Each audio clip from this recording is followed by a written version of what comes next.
You are now listening to Tribbles and Ecstasy, a production of Holosuite Media. Tune in to our live show every Friday at 7 p.m. Eastern Standard Time.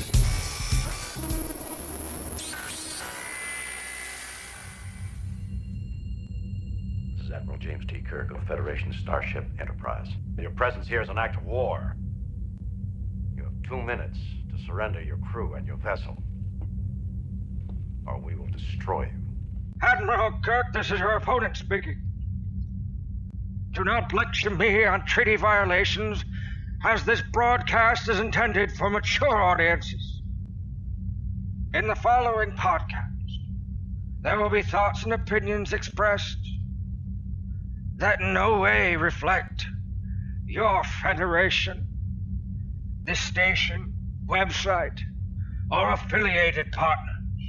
Who is this? How dare you? Who I am is not important.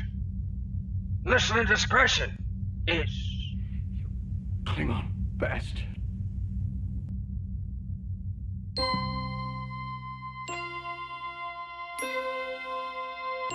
Space, the final frontier.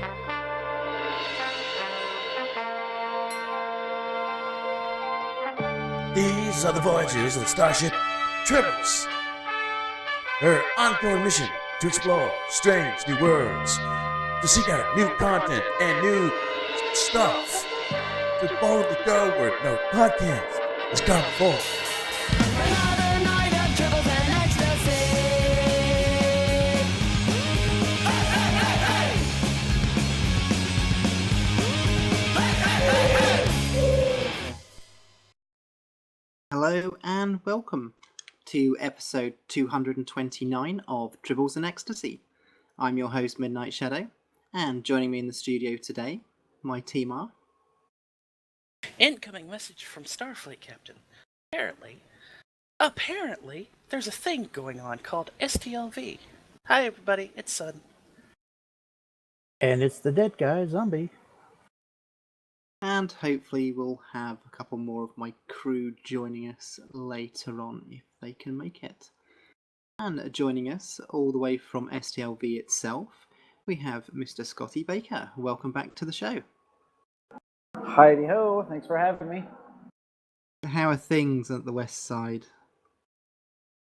Things are going just fine. Having a good time at the convention here. It's a jam-packed affair, and yeah, getting to see a lot of familiar faces, and everybody seems to be having a good time. Excellent. So are you there for the whole 5 days? I am. Actually, I got here on Tuesday, and yeah, and so I'm leaving Monday morning to go back, and yeah, so it's been jam-packed with stuff to do. So are you there as a panelist, or are you just there as a convention goer? I am just here as a fan. I'm helping out Beverly Washburn. She was an actress in the original series, the episode where they go down to the planet and then they all get really old really fast because of the radioactivity or something, and then she gets beamed back up to the Enterprise and ends up dying because she gets too old.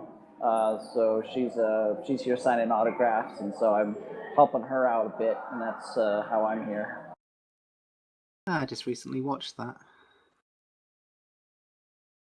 So, Yeah, it's a good. Yeah, I'm currently doing my rewatch of, I should say a proper watch of the original series at the moment. So I've just got to season 3, so just watched the very good Spock's Brain. Yes, yeah, I'm a big fan of the original series. That's my favorite. Well, for most of what I've seen of TOS in the past have been bits of episodes, or I've had sort of, it's been at work, so there's been lots of conversations and things going on, so I haven't really been able to watch it. So yeah, now Netflix has all of TV series for Star Trek on there in the UK. That yeah, I've watched all of Enterprise so far on the last season of TOS, and I've already watched TAS. So slowly getting through all the Star Trek episodes. So, you're on here because you've actually created a fan film. Yeah. So, because of doing Fifth Passenger and meeting a lot of the Star Trek cast, and then recently I've been helping out Renegades. I've been the camera operator on them, and I know Alec and the guys over at Axonar and Vic and the guys at Continues, and so I'm pretty familiar with what's going on within the fan film world and the new rules that have come down. Most everybody who's a Star Trek fan knows about the new rules that CBS and Paramount handed down. So I was just I was at home washing dishes and just kind of had this crazy idea to make a little funny piece to just to kind of make everybody laugh at the whole thing. Not it's not about taking sides and or adding fuel to the fire of the debate or anything like that. But just I find humor is always good in the world. So I decided to make a little piece to just explore the issue and just give something for people to laugh at. Oh, and it was funny. It really did make me laugh. Oh, thanks. Yeah, so it's called for the people who haven't seen it. It's called Cease and Desist, and so that's pretty obvious what it's alluding to. And I put it up on a site called astartrekfanfilm.com, just so it's easier to find it. So you just go to astartrekfanfilm.com and it's there, and you can watch it. And it's like just under 3 minutes long. I thought, well, it'd be cool to make a fan film, but just the logistics of getting actors together and doing all the things that need to be done to make it look good and everything like that was just like to put something together quick was that was really prohibitive. So I decided to do an animation style because that's something that I can just do from my apartment. So did you do all of it, or did you enlist anybody's help? No, it was all me. It was just 2 days of me and my computer and my microphone.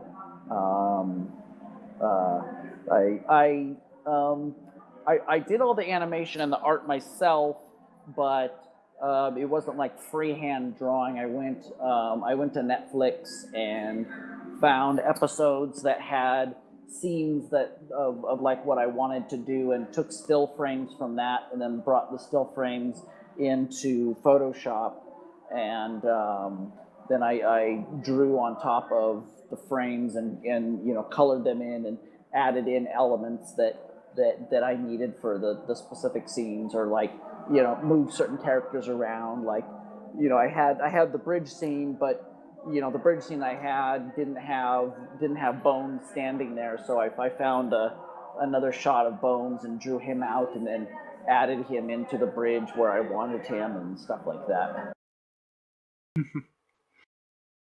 You said you did all this in 3 days? Yeah, about like 2 days, probably. Yeah. So do you think you're going to be doing any more? Red Bulls? A lot of coffee. I'm a pretty regular coffee drinker. I'm drinking a venti iced coffee as we speak. Yeah, I mean, when I get working on something like that, I can move pretty fast because it's something to me. Like once I had the idea and I decided I was actually going to do it, I got so excited to see what the end product was going to be, and I had a feeling it was going to be funny. That was enough motivation to let me just work nonstop on it pretty much for 2 days. I took breaks to eat and take a swim and stuff like that. And I was I have two, I have the two monitors set up on my computer. So like one monitor I was, I had Photoshop or Final Cut open, and the other monitor I had, watching more episodes of the original series because I did all the voices, and so it's one of the things is like I've done all those voices, probably except for Uhura's voice, like in just hanging out with friends and you're joking around, and so you sort of mimic the voices of the guys, and so I've done all those voices just kind of joking around, but never like recorded them or done anything seriously like that. So I kind of had to like brush up on all of them. So I watched a whole bunch of episodes while I was getting their voices in my head again. And Jim, he's an animator, not a lawyer. So, do you think you're going to do a sequel at all? I don't know. I mean, possibly. If something comes around, we'll see. It was designed as just sort of a one-off. The response and the feedback has been pretty positive. So maybe I'll do something else. I think the subject matter is a big part of it. I think people were reacting to was that I was hitting on this issue, which is a real timely issue and something that is real dear to the Star Trek fans, and that's why I wanted to make it. Not just to give something for people to laugh at, but I'm a Star Trek fan, and there's thousands and millions of Star Trek fans out there, and everybody, I think in general, everybody likes the fan films, and I think even you look back to the fan films of the past, of like the people doing them in the 70s and the 80s and the 90s, people doing what they were doing to make their own films. It was a way of keeping Star Trek alive when there wasn't a TV show or when there wasn't a movie or something like that, and I think that's what sets, I think, Star Trek apart from so many other things is it's the fan films, and it's the people who come dressed up in costumes and the the cosplays and all that kind of stuff. It's there's something about the Star Trek that's interactive, where people take Gene Roddenberry's world that's been done in the series or the movies, but then they want to put their own spin on it, and that's something to me that is.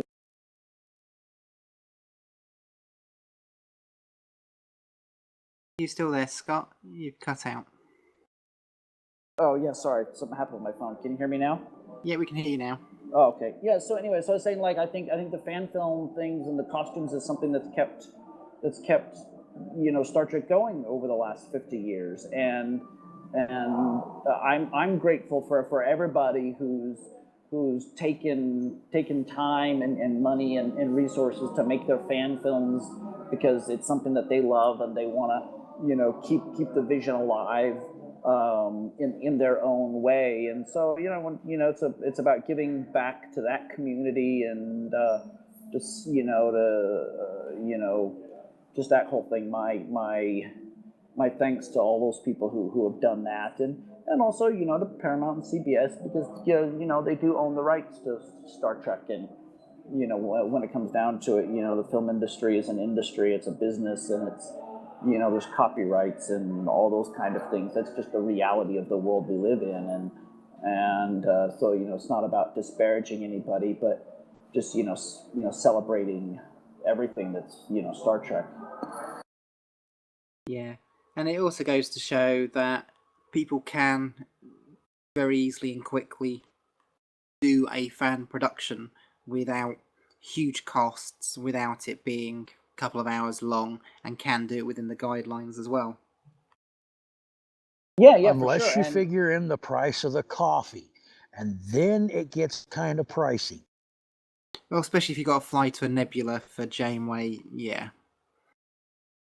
Yeah, right. Yeah, yeah. But I mean, yeah, for sure. I mean, obviously, not everybody, has the ability to do, Axanar, Renegade, Star Trek Continues level stuff, and maybe not even everybody has the ability to do just the stuff, the level of thing that I did, but yeah, I mean, there's so many other ways that you can make a fan film, and yeah, I think that was something that was a valid point. I'm sure you guys listened to the podcast where the representative from Paramount came on and talked about the talked Engage about podcast with John Van Sitters.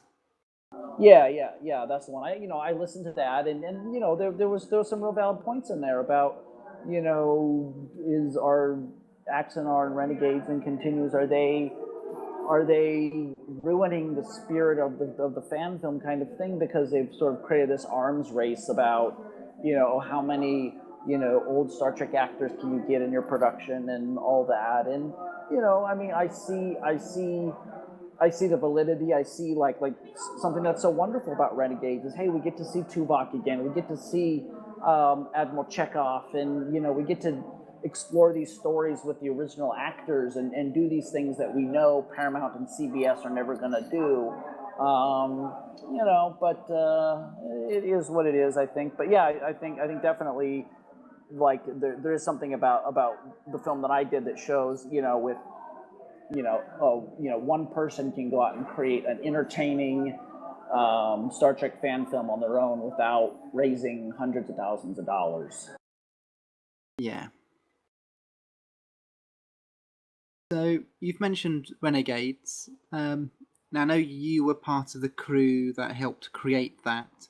Have you had to do any extra work with them taking away the Star Trek aspect of the film, or the series, I should say? Well, so I'm on the camera team, so I'm not part of producing or writing or anything like that. I shot the little crowdfunding pitch video that we did with Walter Koenig, and edited that, and then I'm on the camera team as a camera operator and a Steadicam operator on this second and third episode of Renegades that we're currently in production on. So, like, extra work for me personally, no, because I just show up and they tell me where to point the camera. But I do know that it was, for the production as a whole, there was, things that had to change, because, I mean, what happened with us is I want to say we shot one day. I think it was like a Wednesday we shot, and then on Thursday was when CBS and Paramount came out with the fan guidelines, the fan film guidelines, and we had another couple days scheduled. Like, we were supposed to be on for like Saturday, Sunday, Monday, Tuesday. So they had 2 days. Sky Conway and Tim Russ and all those guys had like 2 days to figure out, well, are we going to continue as planned, or are we going to shift course? And I think for better, they decided to shift course and to take out all the Star Trek elements. And so, that left us with a couple of problems. One is we already shot some footage, and so that's like, okay, well, it's not a huge deal to go back and maybe do some ADR where we, re-record the voices and have them say slightly different things. But Tuvok is there with his pointy ears, and so, okay, well, so I'll have to do a bit of computer, a little bit of CGI work to remove his ears, and that kind of thing. And I know they had to scramble, and they had to rewrite the script, and they had to redo some of the costumes, and okay, so Aaron Eisenberg couldn't be a Ferengi anymore, because he was supposed to reprise his role as Nog, and so well, we got to give him some other sort of alien-looking makeup that isn't specific to Trek.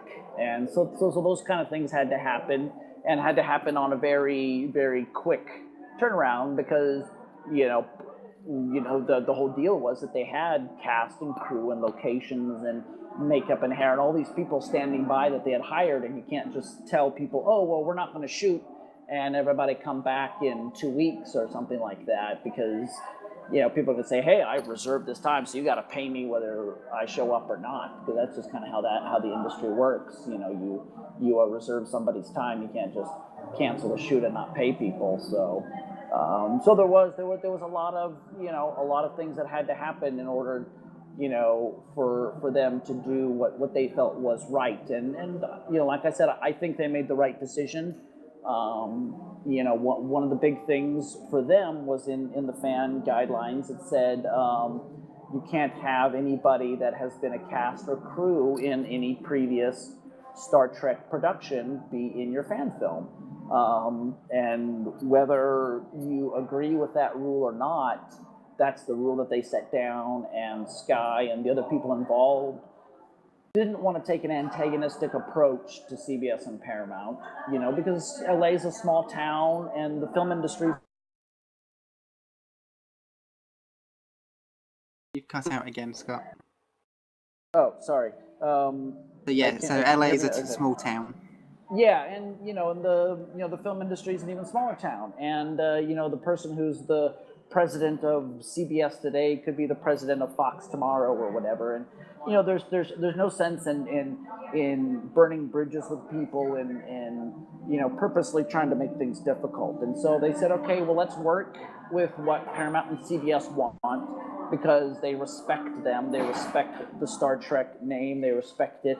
And they said, let's see what we can do to make our production either fit within the fan film guidelines, or let's just make it not Star Trek. And at the end of the day, they just said that, well, there's no way we can make it, obviously, with Tim Russ and Walter Koenig and Nichelle Nichols, and we had art department and CGI, VFX guys who were, Star Trek people. There was no way for us to fit within those guidelines. So they just, decided to make the decision, and I think it was the smart thing to do.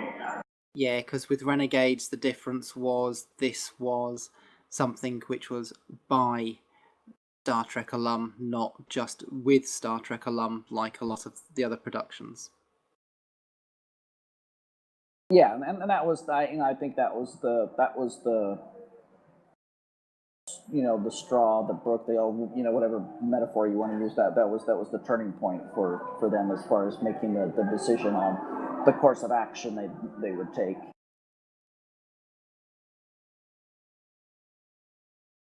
See, Well, I mean, I come really, on. honestly, I think that was the, for me, the rest of the guidelines, fair game. I get it completely. It's doable. The point of contention for me was you can't have Trek people, like the actors and stuff, in your fan films, either reprising their role or what have you. And my biggest point of contention is a lot of Star Trek actors are now Star Trek fans. So this bars them from ever doing their own kind of story thing.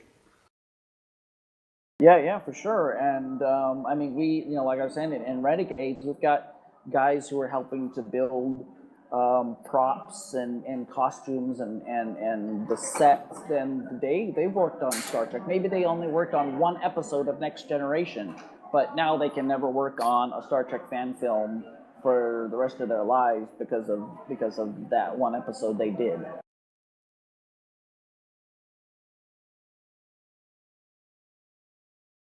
Thinking about it, Renegades, I personally feel made the best decision possible.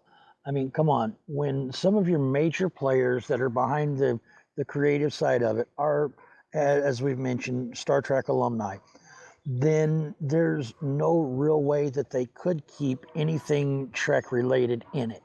But yet the creative vision is still there. The want to make something memorable is still there. So they, as you said, they made the best decision they could in order to be able to let this creative vision continue and potentially build into something, even more awesome than it already is. Yeah, and I think we've also kind of got the situation where it's kind of like Galaxy Quest. You watch Galaxy Quest, and it's like a Star Trek fan film. There's no mention of anything Star Trek specific, but everybody knows it's Star Trek. everybody knows what you're talking about. And when you watch Renegades, he may not be called Admiral Chekhov, he may not be called Tuvok, but you know, especially because people know the series of events about the things that happen, they know, wink, wink, this is Chekhov, wink, wink, this is Tuvok. Wink, wink, nudge, nudge, nod, nod. Hip hip cheerio and all that stuff. Now you've also mentioned Fifth Passenger. How are things going on the Fifth Passenger side? Do you know? Yeah. Things are going great. I mean, our post-production timeline got extended a little bit longer than we had initially anticipated. But that's the kind of thing that happens with films all the time, especially lower budget productions where we're trying to we're trying to make a $1 million film for pennies on the dollar. So we had to make some changes on the post production end of things as far as different editors and stuff like that. And so it was one of these instances where you take 2 steps back to take 1 step forward, or 1 step back to take 2 steps forward. Yeah, that's better. 1 step back, 2 steps forward. Just like the day before I came out here to Vegas, I spent about 6 or 7 hours working with the editors, going over the new cut and kind of going through certain scenes frame by frame to get it perfect, to get it where we wanted. Looking at different takes, looking at different angles, and going over stuff with a fine-tooth comb. And so we're really close to having a locked picture, which brings us into finishing up the VFX and then moving on to the music and the color and all those other things to bring the film to a finished place. But it's good. I'm hoping that by the end of the year we'll have a finished film. I'm really happy with how everything looks. I mean, the footage that we shot last year looks beautiful, and the performances are great. The costumes and the alien creature and the sets and everything turned out so much better than I had anticipated.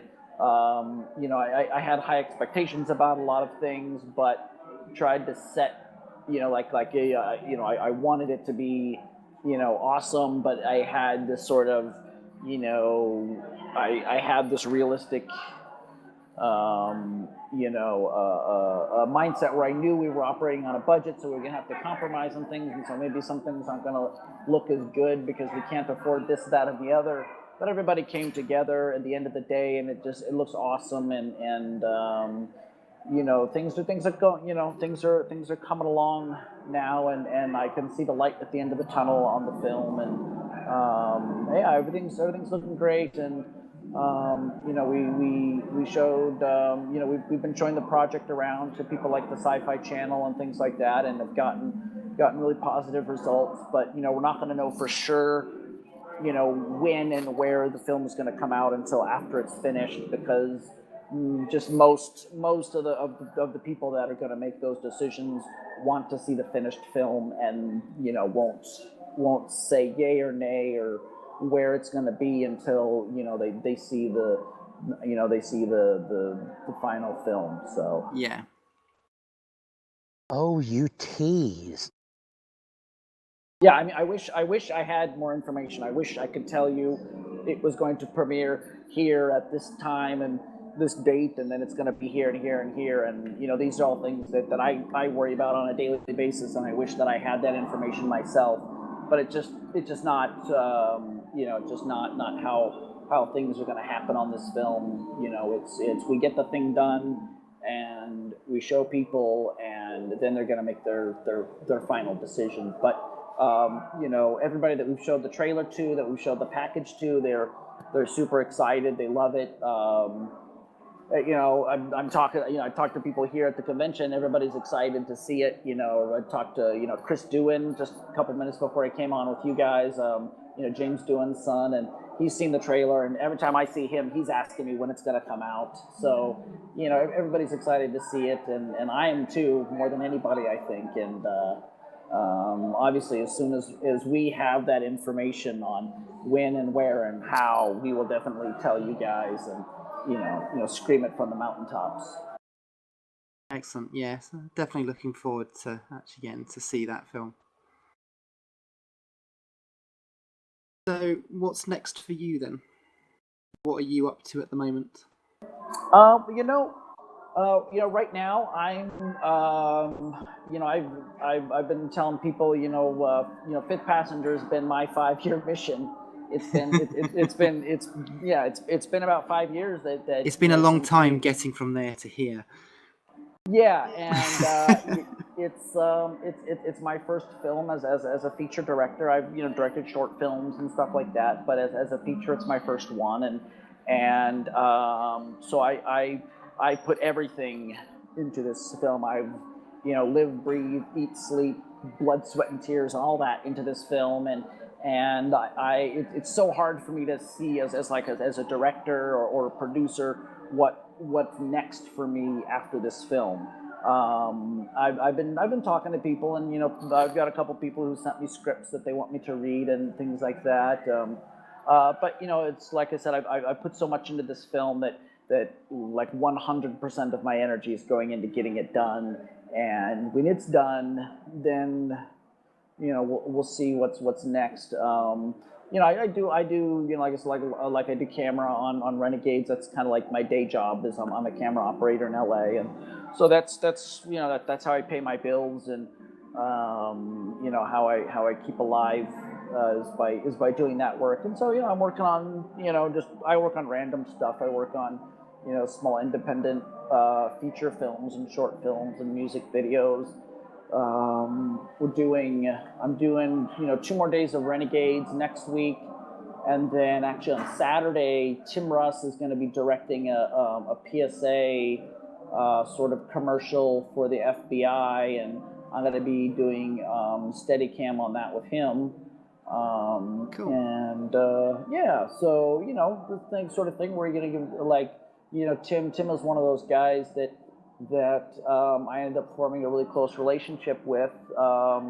He doesn't live far from me, and so I see him around town every once in a while. He plays in a little rock band at some clubs in West Hollywood, and I'll come down and see him every once in a while. And so I formed a pretty close relationship with him, and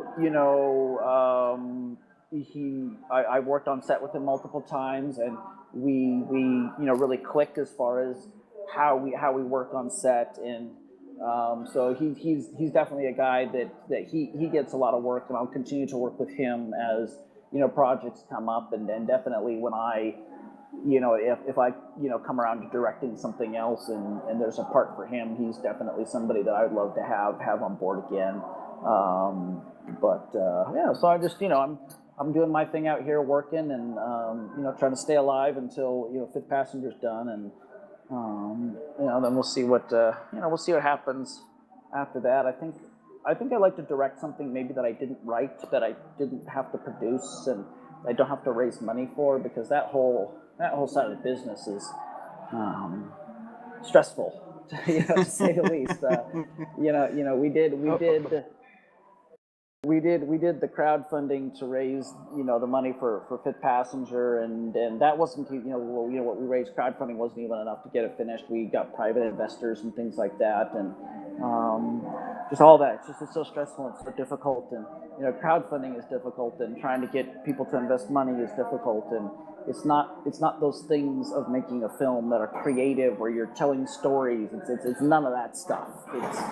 It's business, and it's social media and PR and all that stuff. It's not like how my brain is wired, but I found myself forcing myself to do it and to learn about those things, because I had the passion for Fifth Passenger, and I wanted to get it made, and I've had this mindset that no matter what happens, I'm going to get this film made, and nothing is going to stop me.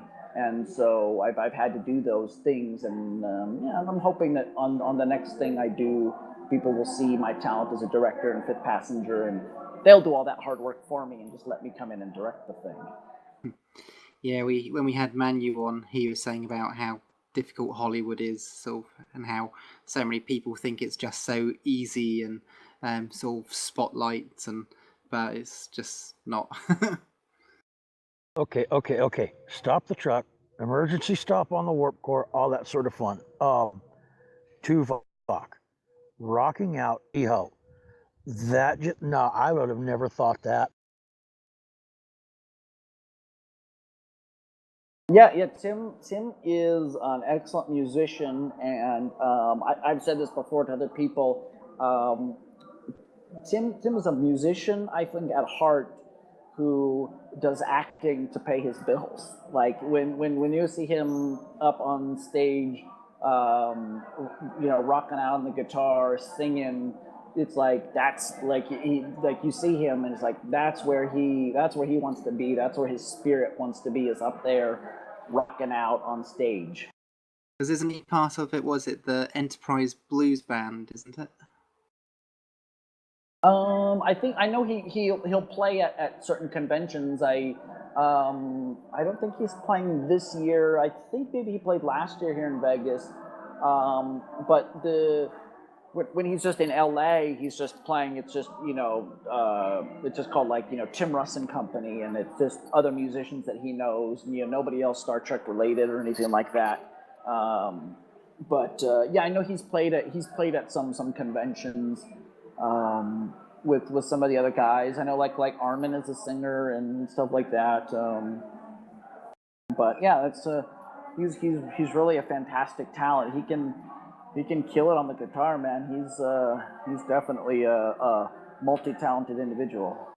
Yeah, last time at Destination Star Trek London, he was actually playing in the band there, but the way that the pub was structured, it's actually on 3 floors, and the middle and the top floor were actually playing music, but what we didn't realise is it wasn't the live music from the DJ. So of course loads of people are just talking and having meals and drinks, and didn't actually realise that the live bands were playing, including myself.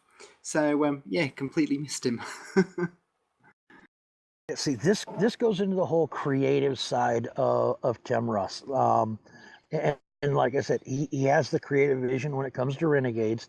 I just was not aware that his creativity went over into the musical world. And well, yeah, that's actually pretty damn cool. Yeah, if you're ever in LA, he plays a couple times a month. There's just one called the Kibitz Room, and I don't remember what the other one's called, but there's a couple little places in West Hollywood for anybody who's listening who's in LA, or if you're ever in LA, look him up, and his band is playing there, and it's definitely worth it to see. I don't think any of the places I've gone to had a cover charge. You just a little hole in the wall bars, you go in and have a beer, and you get to see Tim Russ rocking out and have a conversation with him afterwards. So we've talked about Cease and Desist, Renegades, and Fifth Passenger. Is there anything else that you'd like to talk to us about while you're here? I don't know. I can't think of anything. I mean, I'm here at Star Trek Las Vegas, and there's lots of stuff going on right now. I'm looking at a Darth Vader Borg. That's pretty cool. Yeah, I heard about that yesterday. Someone was saying that they saw a Darth Vader Borg. Yeah. So I don't know. I mean, it's I can't think of anything else. If there's any other questions you guys have for me, I'm definitely willing to talk about it, or whatever. Well, yeah, let us know when you have some more news, and we'll be happy to talk to you again. Yeah, and I just want to say, I really appreciate you guys, giving me and Manu and us the a chance to come on your show and talk about what we do, and supporting our crowdfunding, and all the Star Trek fans out there who supported us along the way with the crowdfunding, and just I couldn't be, more grateful to all that for people who gave money or who, retweeted or shared our stuff. Putting together Fifth Passenger has been my passion. My dream to, be a feature film director, and especially in the world of sci-fi, and to have the fans come out and have faith in me, to give me their money and their support and everything like that. Just, it means the world to me. And that's one of the reasons why I push so hard on this film. And while it's taken a little bit longer, is because I want it to be good, because I want to give back to everybody that had that faith and say, you gave me money and you had faith in me, and so here's a good film. It was worth it. And so thanks again for having me on, and for supporting us along the way. Not a problem at all. Well, I hope you enjoy the rest of Star Trek Las Vegas. Very jealous. I wish I could be there with you all. Yeah, well, thank you very much. And I'm gonna. Oh, you cut out again, Scott. Oh, okay, here we go. So I'm gonna go, wander around and maybe get a picture with Borg Vader, and do all the fun stuff. And so live long and prosper, guys. Thank you very much for joining us again. Take care. Bye-bye. So, that was Scott Baker, who's created the Star Trek fan film Cease and Desist. That can be found at www.astartrekfanfilm.com, and you can see his work coming up with Renegades and Fifth Passenger, and you can always check him out at IMDb, and that link, as well as the Cease and Desist link, will be in our show notes. So, moving along to Star Trek Online. While we're talking about Las Vegas, Star Trek Online do have a load of developers there. So head over to their booth and you can actually check them out. You can actually have a look. They've got an emulator that allows you to have a look at what the new console version of Star Trek Online will look like. And opposite them you will find the GMT show, and just down from them you will find Trek Radio. So, but we'll go into a bit more about Star Trek Las Vegas in a little while. A reminder, we mentioned last week that Star Trek Online will also be appearing at Gamescom 2016, which is in Germany, and that is on the 18th to 21st of August. So again, you can have a look at the console version of Star Trek Online. So for the Europeans, if you're listening and you'd like to have a look and you can actually get to Germany, feel free to go and take a look there. Especially if you speak German. Well, you've got the European Perfect World team. So you do have a French team, a German team, and I can't remember what the other country is. So I'm not sure it will just be the German side that may be attending. And they do speak English as well. So yeah.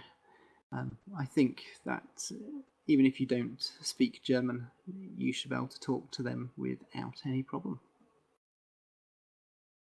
If you are listening live and you are actually in Star Trek Las Vegas, Priority 1 has a special panel called Stand By, Don't Hell Me. It's a panel at the Roddenberry stage at Quark's Bar, which will be tomorrow, Saturday 6th of August at 2 p.m, which of course is Pacific time. They are going to be hailing Star Trek Online's lead designer, Captain Gecko, and producer Maria Rosso. And that's going to be hosted by Elijah and Tony. So if you are over there, go and say hello and listen in. So, yeah, And there's also going to be audience participation on that too. I believe so. They are doing some sort of parody mock TV show thing with it. Not being American and not knowing what the show is, I can't really give any details on that. Look, I'm afraid. American, and I don't even know what the hell this show is supposed to be, so... I'm American, and I do know the show because I've watched it, and it's actually hilarious. It's the easiest way to describe it is an improv comedy that they are given kind of a general subject matter, and then they just have fun with it. So it's kind of like Reno 911 then. Oh, considerably better. Okay.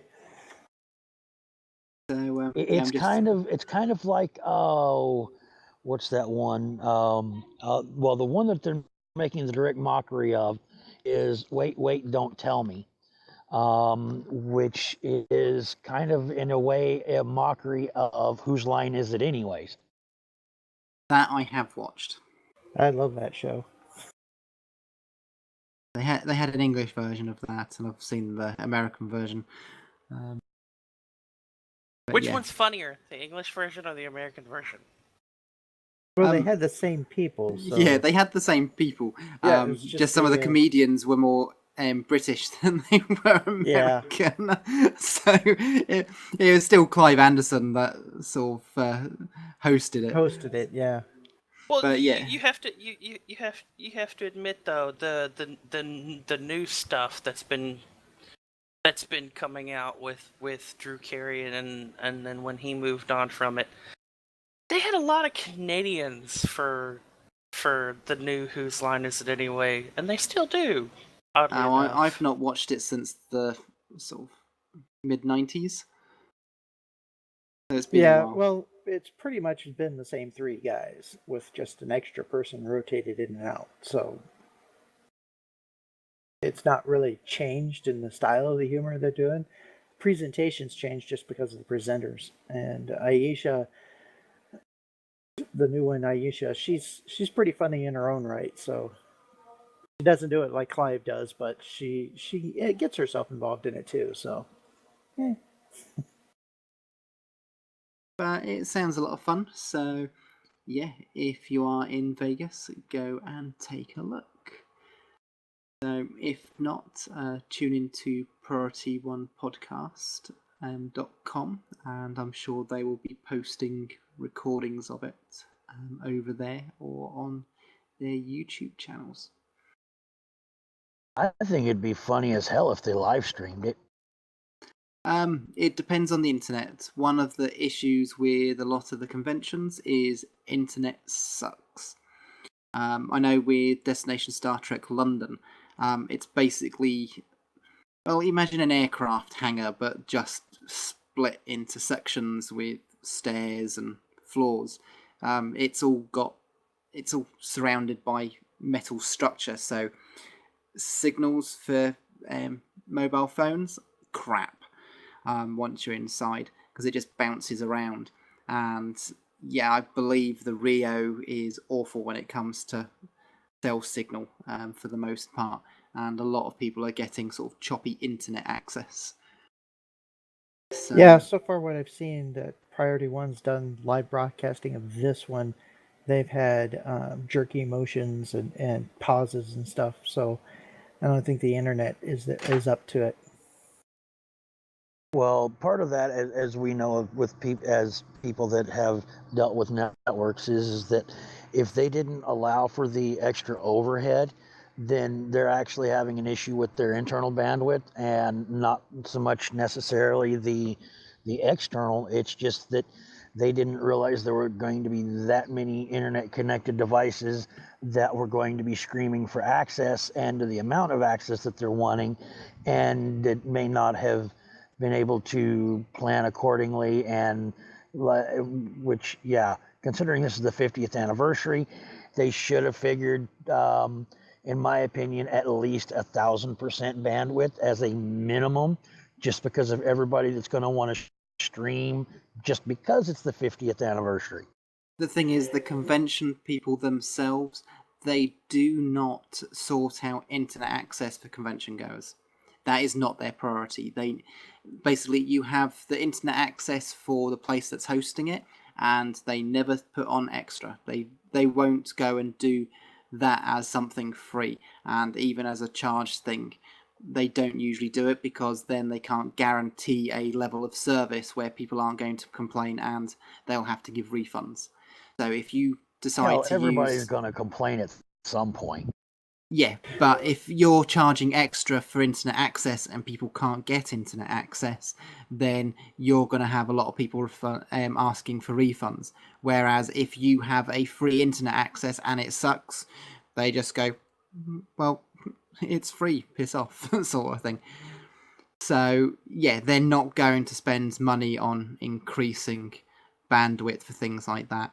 And, of course, internet access from mobile phones in a lot of these places, they're so big or you're so far inside that your signal doesn't tend to get through very well. So you might be able to stream for a little while, but it could be choppy depending on where you're walking around or sitting or whatever. And the other thing they may be doing too is throttling each individual thing to even out the bandwidth amongst everybody, so that there is an equal level of service to each signal. Yeah. Throttling sucks. Ew. But then over in America, Unless you guys you really, really like it, then it's awesome. Sweetheart, I'm still waiting on you for you to show me that. Well, over in America, you guys are now playing around with 5G, so hopefully future conventions things might be a little bit easier for streaming. I'm sorry. 5G, all these G's and what have you for internet.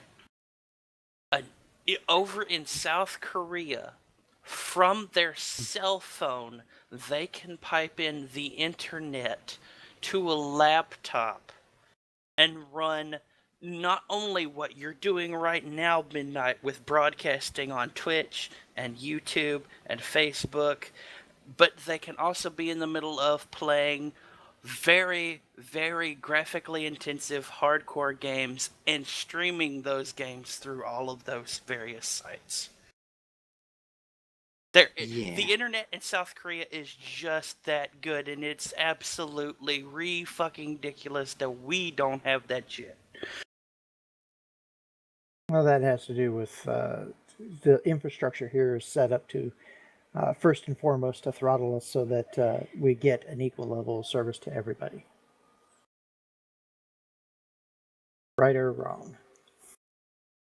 But no, when you did start disagree with that with the service that's available in my area, because we're not going to go there. Mountains impact things though, so that's probably the issue there. Yeah, I must admit, son, when you first started talking about so many G's, I did think you were going to tell a joke, something along the lines of so many G's and they still can't find a spot. That's a good joke. I wish I had thought of that. I thought that's where you were going, and then you didn't, and then you started going on about Korea, and it's like, oh, I was actually very surprised. Anyway, moving on. Now that Midnight has exposed his true color, off we go. So, one of the blogs that has been released is about the Star Trek Online voice actors. As some of the articles that we went through last week are showing, they're sort of giving a reminder of what's been going on. And this blog was about the voice actors they've had. Because basically, with them going to places like Star Trek Las Vegas, and they've been to some other cons, and with sort of in a couple of months' time, they're hoping to do some of the launches with the consoles.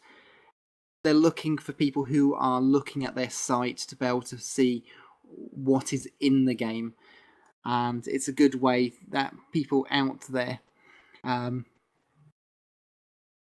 they can actually have a look, and it's like, oh, I like that that actor, they're in it, or oh, that looks an interesting storyline. So we're getting a lot of these blogs that are coming out at the moment. So this one, as I said, is about the voice actors. So it basically lists all the actors they've had. So from TOS, it talks about having Leonard Nimoy, Walter Koenig, and for James Doohan, they've actually had his son Chris in. So that was from TOS. So that's Spock, Chekhov, and Scotty. For TNG, we've had Michael Dorn in as Worf, Denise Crosby as Tasha Yar and Empress Seela. For Deep Space Nine, we've had Chase Masterson in as Lita, and Aaron Eisenberg as Nog. For Voyager, that's the most sort of represented TV series that we've had due to Delta Rising. We've had Tim Russ as Tuvok, Robert Picardo as the Doctor, Jerry Ryan as Seven of Nine, Ethan Phillips as Neelix, Garrett Wong as Harry Kim, Robert Duncan McNeil as Tom Paris.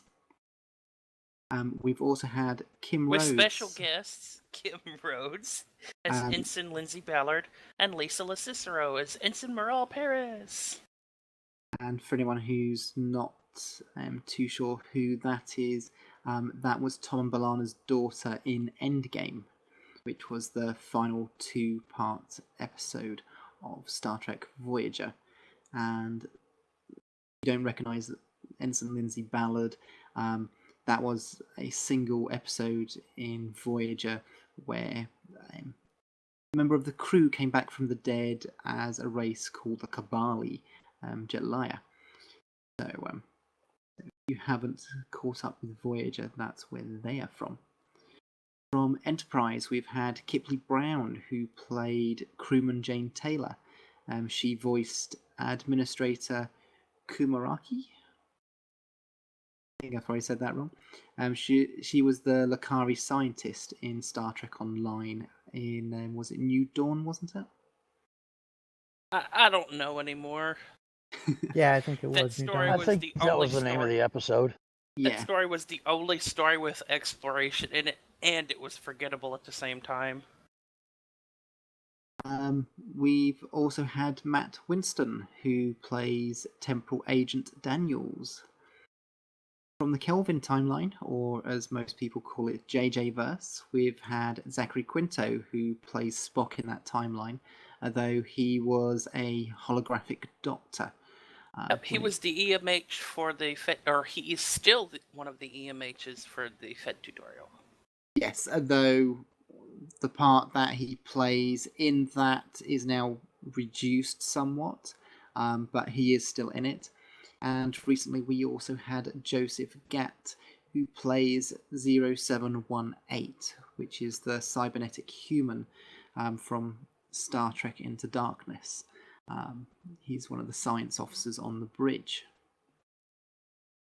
So, yeah, they've had a lot of Star Trek alum who have appeared, and hopefully we'll be getting some more. So, yeah, the link will be in our show notes if you would like to just have a look at the list. I know we went through it pretty quickly.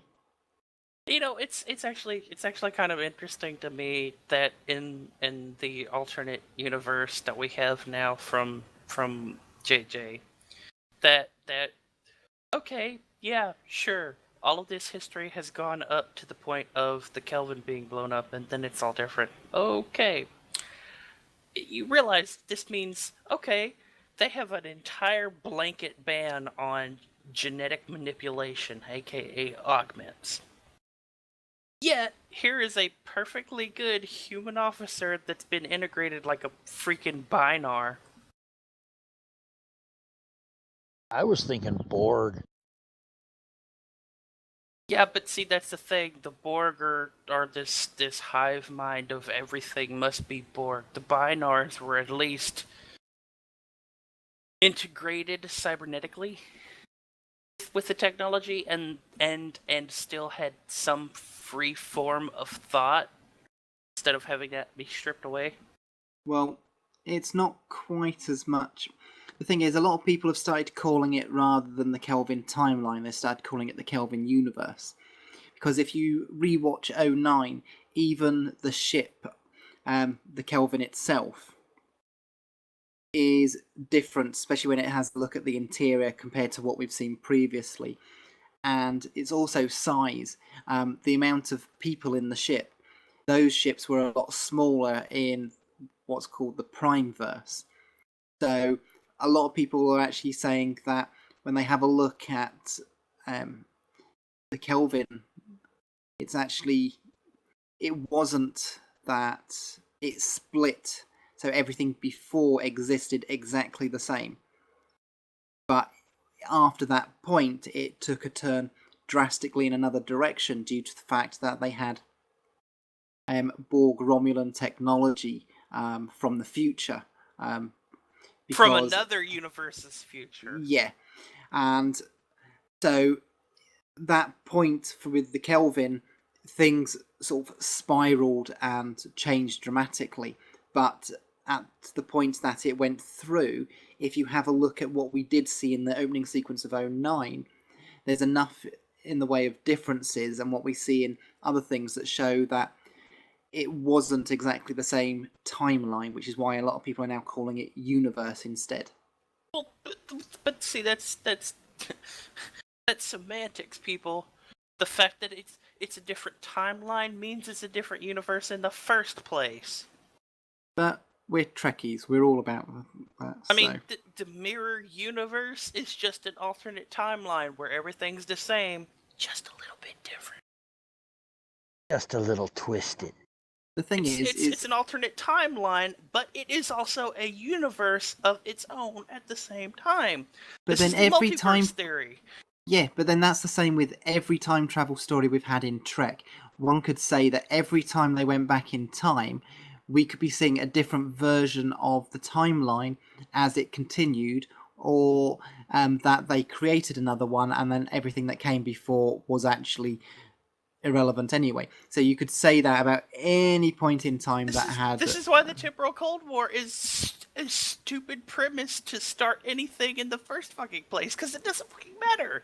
They're all different universes. You're all creating the different universes, and you're all manipulating different universes, and you're not getting one specific timeline, and you'll never have one back when you have a free-floating genocide machine in any given one of them. Well, the other factor too is that Simon Pegg specifically stated that when the ship came through, the effects of that ship arriving, the Romulan board ship arriving, rippled back both forward and backwards in time in that new timeline, changing everything as it was. So they're saying that one event changed the entire timeline from beginning to end.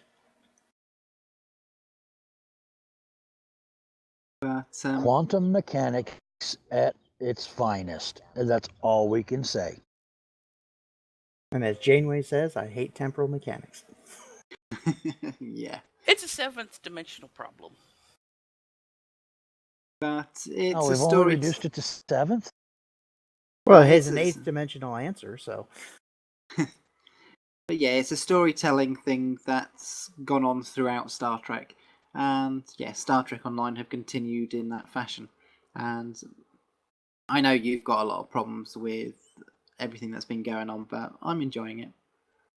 Look, and you're allowed to enjoy it. I wasn't going to say anything while our interview guy was here, because I didn't find the fan film funny. I know other people did, and that's great. I just didn't find it funny. Oh, it cracked me up. I have to say I found it funny. But then the there's a lot that I found funny, the part of it that I found the funniest was the fact that it laid out specifically what the guidelines were and what so many people's knee-jerk reactions were, and I will admit mine as well. And it showed just how little that it actually should have affected us. It should have kind of directed our creative energies in a different way. But that was the part that I found funny, is because it made me think and realize, that was kind of a dumbass move on my part.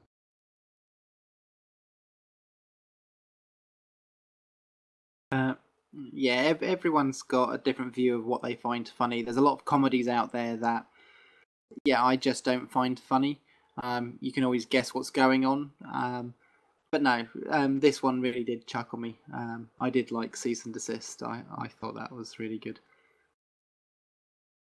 Anyways, we've had another roleplay blog come out, Pandora's Gift. Now, it's a shame that this. I said this in our Facebook chat. I said it's a shame this has absolutely no bearing on the story whatsoever, and will never have any bearing on the story whatsoever. Well, we don't know it will never. We know that it hasn't so far, but we could get something that goes on. No, we won't. I don't know. I'm thinking, based on this blog and the previous blog, they're trying to set us up for where they're going to go with the story, so that it's not such a drastic change to us, and to give us a way to be let down easy. Of course, they're not giving it to everybody because it's on the website and not in the game itself, but that's what I'm thinking they're trying to do with these things, is to give us a little bit of a backstory about something that's going to happen in the game that's coming that we haven't seen yet.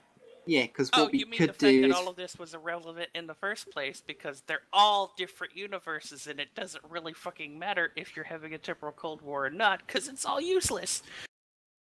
I think there's no prime timeline, period. No, there is a prime timeline. The one that we exist in is what's called the prime timeline. No, it's not anymore.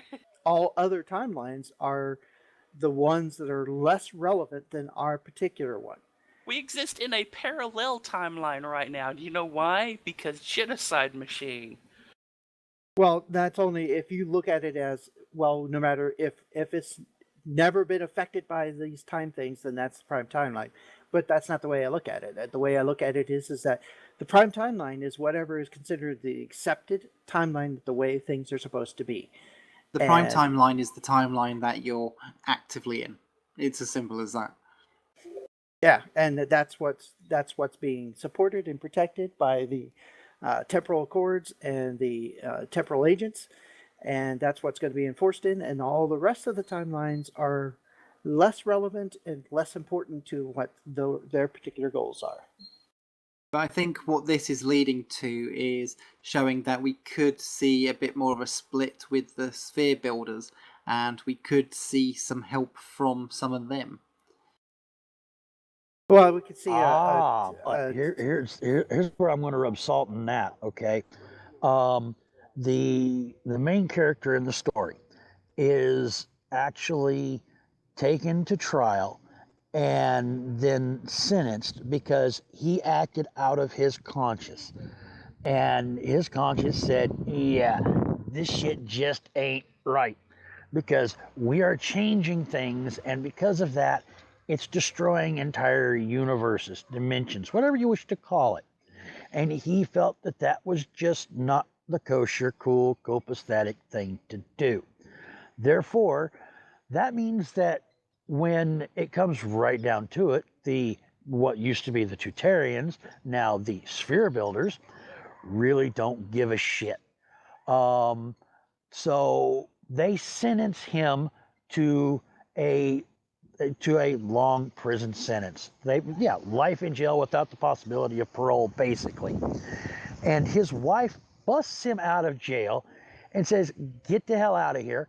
And he ends up being transported into, our basically past, in a ship that as soon as it materializes, It's already having its subspace bubble deteriorating, and he doubts seriously it would even last long enough to get anywhere, and he's praying that somebody stumbles across him. Now, here's my question on that whole part. Even if somebody stumbles across him, how in the hell are they going to have any idea how to reinforce that subspace bubble so that way he doesn't just kick the bucket? I'm not saying it would be him, but because he's stood up, doesn't mean that other people may think he's right, or people who feel the same as him, who have kept quiet, thinks they should do more.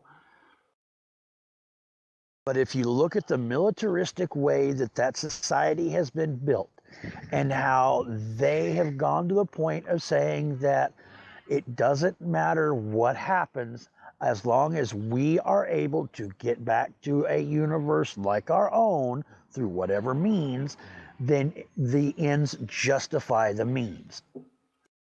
At this point, it's a lot like Thoth and Doctrine. Okay, sure, you're going to have the one occasional standout, but pretty much everybody else is going to be too afraid to stand out, and will follow said doctrine no matter what because of that fear. Not always. Even with somebody standing up, because remember, in the Voth episode in Voyager, that guy stood up too, and was eventually smacked down by Doctrine so he could keep his position, and he could keep so his friends could keep their positions. I still think it's a possibility, because even in real life you get coups where you have a lot of support. So yeah, but see, coups are usually backed up by an outside force. Not in always. the case of the Voth, it would have been support scientifically from Voyager, but because of the this prevailing theory of doctrine, it never happened. Yeah, but this is more of a political thing.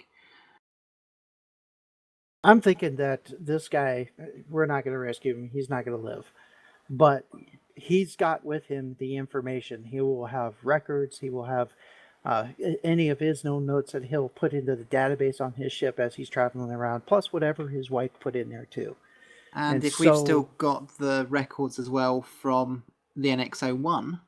Right. So the combination of all that information, we're going to have a better understanding of what they're doing, and therefore being able to figure out a plan to counteract them and either eliminate them as a threat or solve their problem. Because we've already heard from the developers that they do plan to end the storyline of the Temporal Cold War pretty quickly, especially if you compare it to when parts of the storyline started for the Iconian War.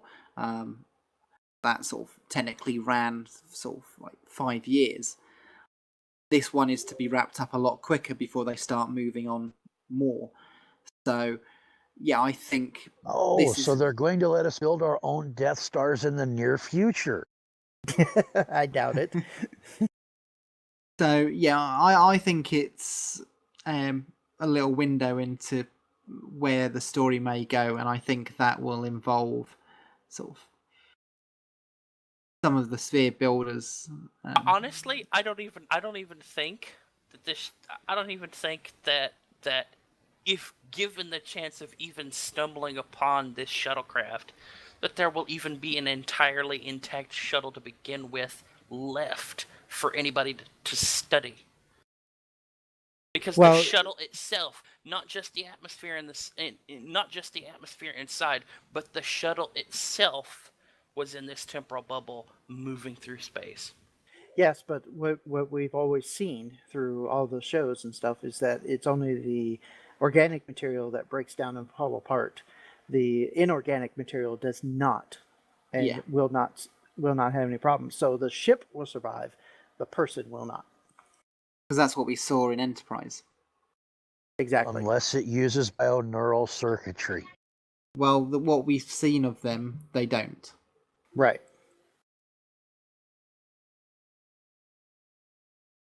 So, but as always, only time will tell. Yep. Very true. Okay. We've had 2 patches this week. We had some today and some usual patch on Thursday.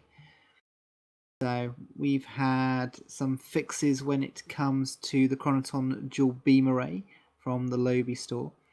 All copies of that will now have a fixed upgrade path and gain a crit D mod at the very rare and ultra rare quality. It doesn't say that this has been retroactively applied, so those people out there that have double damage mods, you might actually get to keep your Chronoton dual beam bank with double damage. So, I don't know. We know that unless they really have to, they don't do that because it's just too database intensive and it causes so much lag that it just brings the server down. So yeah, unless it's needed, they're not going to do that. It'll Oh, only you be on mean new more lag items. than the DPS? Even more lag than the DPS league themselves causes? Yeah. Wait, you mean Cryptic doesn't want equality across the board? What strange concept is this? They've resolved issues with the Romulan mining drill laser that would cause it not to have a cooldown when deactivated after moving beyond the 10-kilometer range from your target. I saw a lot of people actually using this tactic in PvP. They had the boost, one of the boosts, evasive maneuvers and emergency powered engines, so that they could get the hell out of 10K as the drill laser is running out, and it would instantly stop. They could come back into the 10K and start it right back up again.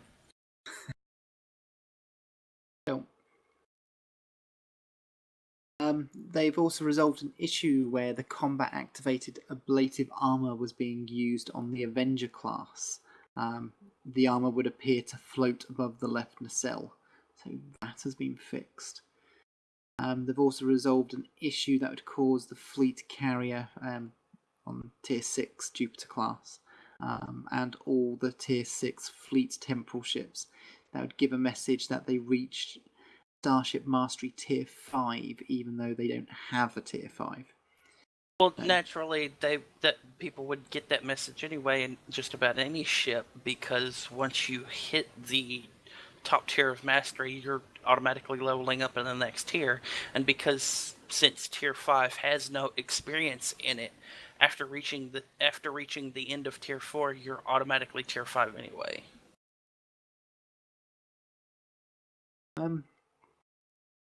Tier 5 isn't a I have to go through this to unlock the trait.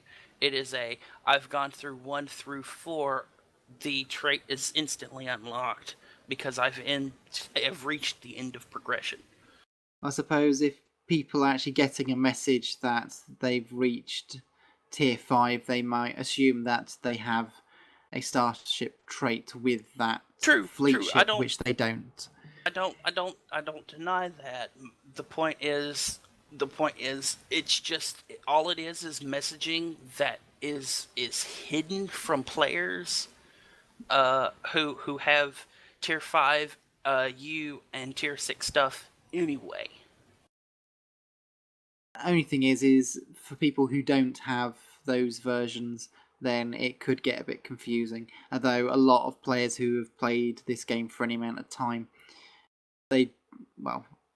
I've got that message hidden at the bottom of the screen that I don't see it anyway.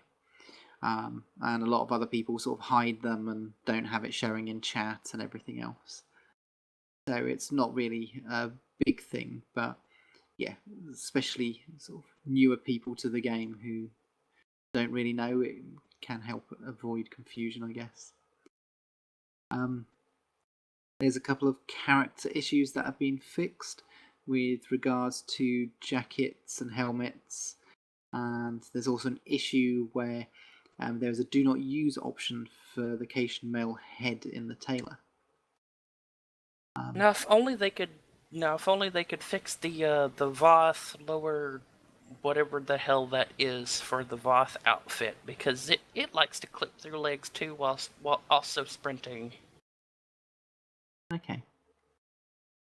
Today's patch, which is August 5th, they've just put in the patch notes that they've resolved some back-end server issues. And the known issues still are the TOS Gaunt outfit does not unlock once completing the episode Battle of Caleb 4. And the Advanced Herald Anti-Proton Beam Projector does not properly apply its on-hit effects to the primary target.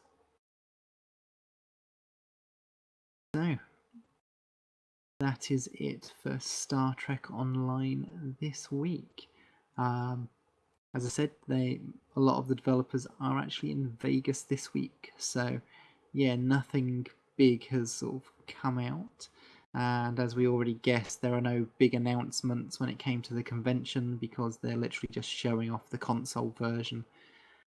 That was their sort of big news for people, so anyone who doesn't already play, they're looking to get other gamers sort of interested. Okay, Star Trek timelines. They have had some server updates. On August 4th, they had a whole new heap of crew come out, which also includes Human Q, Warship Janeway, and a load of other people. They've also updated a whole heap of traits. So lots of people have gained traits. I didn't remember seeing that. Oh no, there is one that says lost. Vorik has lost villain. But I think everybody else has gained a trait. The one I did find funny was the one for Chief LaForge, who gained romantic. Shouldn't that be hopeless? So yeah, that one made me chuckle. I mean, let's be honest here. The guy fell in love with a hologram, and then once he met the real thing, kind of went, "Oh crap! This ain't cool. This ain't cool." And then when she found out, she was like, "What the hell have you been doing to me?" Yeah. Awkward. So yeah, the timelines is now on version 1.3.2. So they've had some feature updates. This is to be rolled out, I believe, next week, they've stated. So we've got the Cryostatus Vault, which is a new feature. So this feature has been designed to immortalize all crew that have been fully fused, fully leveled to 100, and fully equipped. Complete crew will be immortalized in the vault. If a player chooses to dismiss an active crew member that is present in the vault, he will be able to call that crew back to active service at any time. So that's great. That's great and wonderful. If you have spent the time to level a character to 100 completely and fully, and don't. Let me repeat that. And don't already have a full crew. See, I'm still missing the one big issue here. There's not more crew slots. That's true, but by saying this, you can actually level a guy all the way 100, fully equip him out, and then dismiss him once he's in the vault, and you can get another guy. That still requires you to get the one person to 100 in the first place. And as a person coming into the game, they're going to have like a whole bunch of crew they won't know what to do with because they're all sleeping in the hallways. and they won't have a character at 100. Hell, when I was unable to continue playing the game, the highest level character I had was 30 or 40. Yeah, well, at this time, I only have two characters that are at 100 that are fully equipped. So it even though I've been playing this for almost since the day they started it, I've only gotten that far with two of them, and I only have 35 slots to work with. Again, it's nice and great if it's easy to get them to 100 in the first place. Which is true. That is the most painful things to do. You have to really dedicate on a character to get him there and get him completely equipped out. Especially with how infrequently some of the items needed to be able to boost and equip that character are dropping. Yeah. You know that special event they had two of them ago where that was all the crafting stuff? I never got anywhere in all the crafting because I never could find the stuff to actually make what they said I needed to make to gain any points. I went through hundreds of chronotons to get nowhere.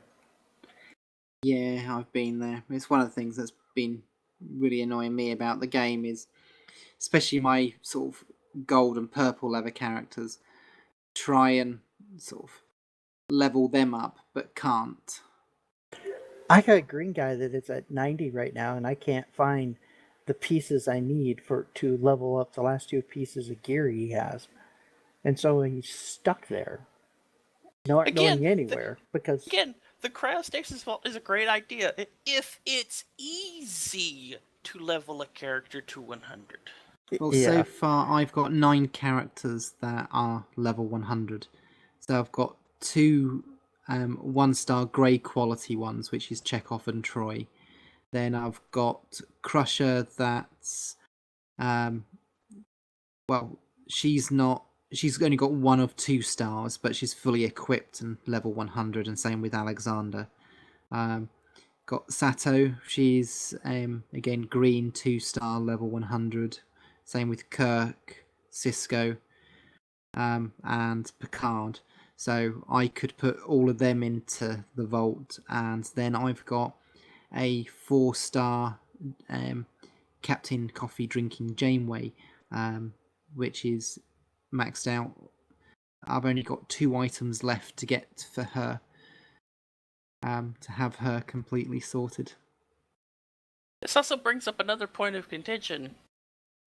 Yeah, sure, they go in the vault so you can replace their crew and start leveling those people to 100, but what happens when an event comes around and all your best freaking crew is in a cryostasis and you're not, like, at the point where you can shove 3 and 4 more people at level 100 into cryostasis to get rid of them to bring back your best crew to run an event? Yeah, it'd be nice to be able to have it that you could put anyone in there, rather than just level 100s. Yeah, well, as I look at it and stuff, I think it's a feature that I'll end up not using just because what's the point? Well, the ones that I've got to 100 have tended to be the ones that were being used for some of the newer events. So they're ones that I tend to use. So, yeah, again, I'm not sure how much use I can get out of it, but I suppose time will tell with regards to that. Yeah, to me, I don't see me using the ability or the vault at all because why would I put the best thing I have away where I can't use it? Doesn't make any sense to me. And in other news involving timelines, if you've been following them on Facebook, you'll notice that they're also doing some very limited edition giveaways. As in, you have to respond to a post and all that sort of fun, and they pick 5 people at random. One of the ones that they've had that I've not been able to take advantage of is Mirror Spock. Yeah.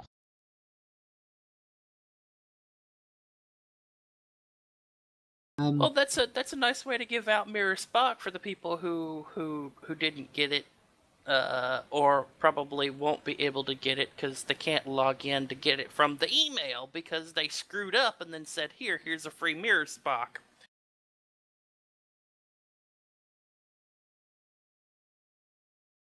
Yeah, there's been either 2 or 3 of them that I've seen mentioned on their Facebook feed here in the last week, and this is actually their direct tie-in with STLV. Okay. And if I'm not mistaken, each one they've been doing either 2 or 3 days for people to be able to respond, and then they pick the 5 winners. And I think they're going to be doing that all the way through STLV. And the last giveaway is actually going to work out to being like 2 days after STLV wraps up.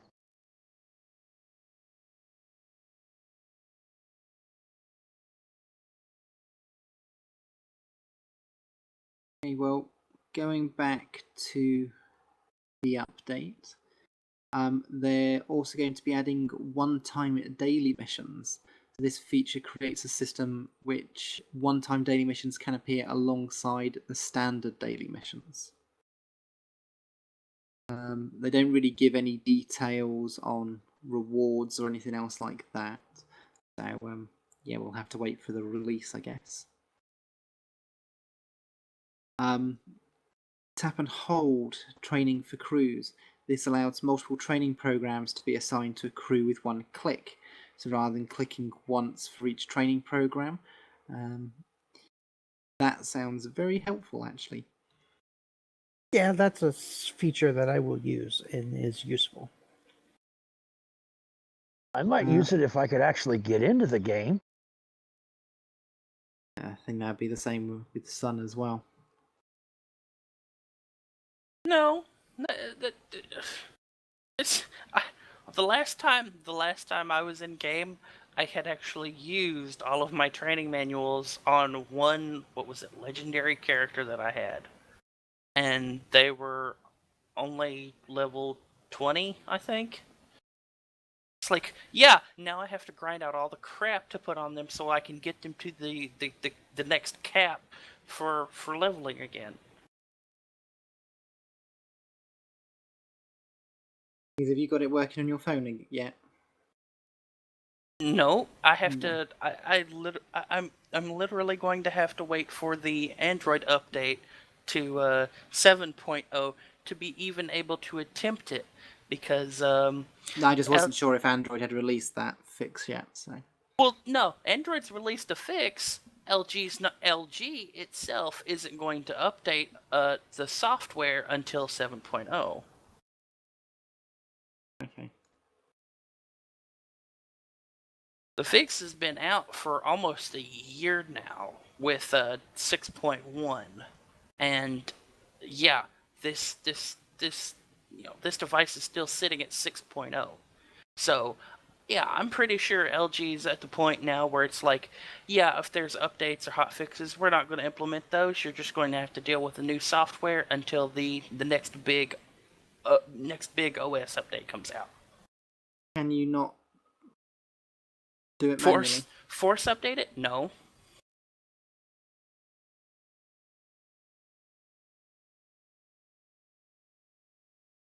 All that stuff is. Yeah, all see, that that's stuff the is, situation I'm in too. All that stuff is carrier locked. Well, not just carrier locked. It's company locked. So whoever owns the phone itself has locked all those features out. Can you not root the phone to get rid of that? I don't know. Think of it as Windows. You log in as an administrator. There's no administrative access to this tablet. No. That's what rooting is. When you root a device, you basically have full access to it.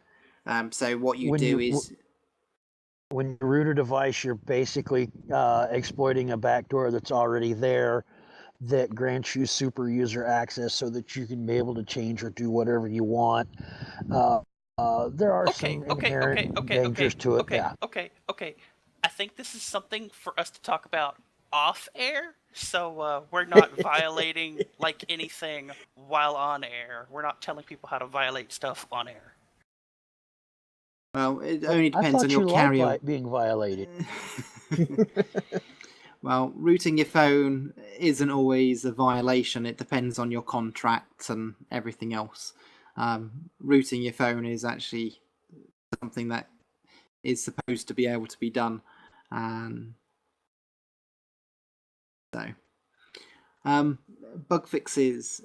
There's a fix for multiple devices and Galaxy Map notifications when the shuttle missions are complete. That would be nice because, yeah, every time the shuttles come in, I get 4 alerts on my phone. There are minor text changes in several areas to fix incorrect wordings or spellings.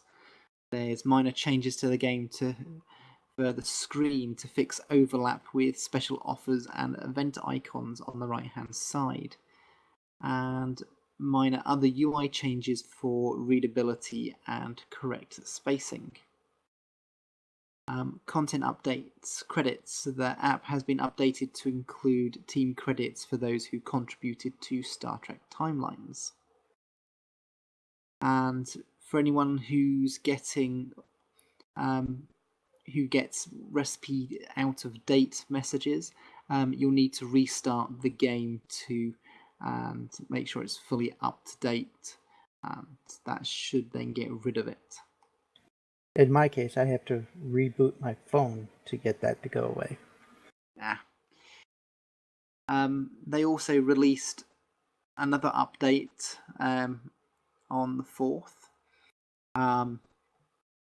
They say some other changes were made live that didn't appear in the first post that we've just gone through. They apologise for the error, and those changes are as follows. Many ships had their accuracy decrease at various points in their level curve. This has been addressed. Ships should now receive the appropriate accuracy bonuses across all levels. 5 ships, Voyager, the 1701D Enterprise, the Romulan Warbird, the Borg Scout Ship, and the Kraton, have had their abilities updated. Basically, their direct damage has been decreased, while durations and cooldowns have also been updated. 33 crew have had their abilities updated as well. In general, crew will have their direct damage actions reduced, their crit bonuses reduced, and their cooldowns or charge times changed. Additionally, if anybody did see the NX-01 ship appear, ignore it. The ship is coming soon, but it's not yet ready for release, and it should no longer appear. They do say that some players have seen their daily missions change or even disappear. If that has happened to you, submit a support ticket and include your DBID or your registered email address. And any information about those missions that you've got, and they will sort things out for you. They then released another update today, telling people that some players are seeing some incorrect or non-working daily missions. So there was a fix today that got that sorted. Some players may be seeing their currency exchange costs did not decrease overnight. This will be fixed, and again an update today, which is the 5th of August. And they're investigating some other reports and will follow up on whether fixes are needed for those as well. So basically, yeah, if you're having any problems with anything from these updates, submit a support ticket.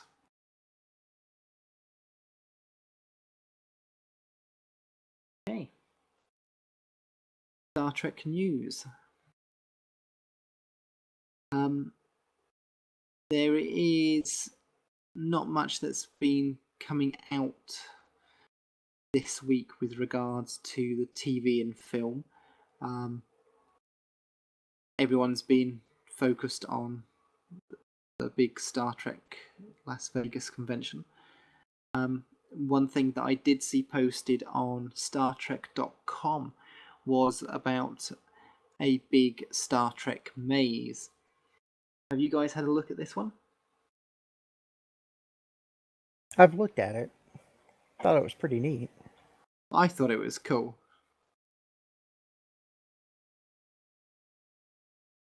Had not seen the post. All I know is it's a lot of work involved. Yeah, I did notice there are quite a lot of exits to the maze, which I thought was a bit cheating. But but no, I thought the design was very, very cool. So it's Oh, so you would have picked the Kobayashi Maru path. No, I would have gone straight through Spock's brain. See, I told you it wasn't bad as you think it is.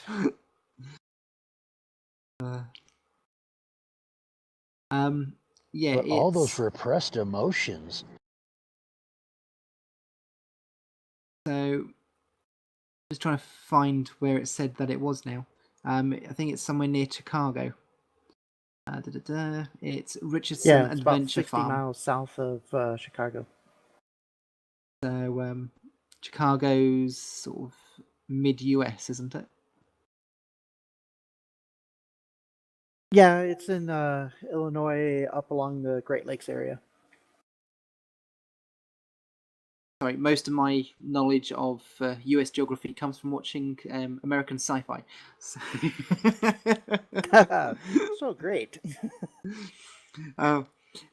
Sometimes it works. My mum once went to Egypt and started talking about the sun god, and I said, "Ah, you mean Ra?" and started talking about it. She's like, "Oh, did you study the Egyptians at school?" I went, "No, I've just watched a lot of Stargate."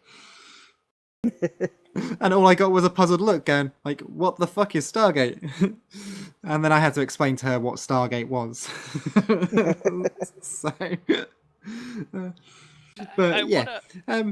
Sci-fi does teach you things. Yeah, I also want to point out that English is hard because if you listen to how Midnight pronounces the location. Yes, I know. Go on. He doesn't. Go on. Yeah. Go on, Midnight. Say it again. Richardson Adventure Farm. No. The name town, of the town. the city. Oh, that Chicago. You were see. Here in the United States, people say Chicago. Chi-town. Well, we all know you guys can't talk English properly.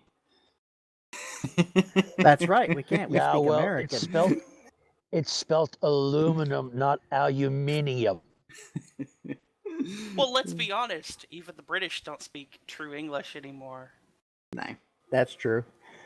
I mean, after what was it, the Queen Victoria and all that stuff, y'all changed Old English stuff like fall to freaking autumn. What the hell's wrong with you people?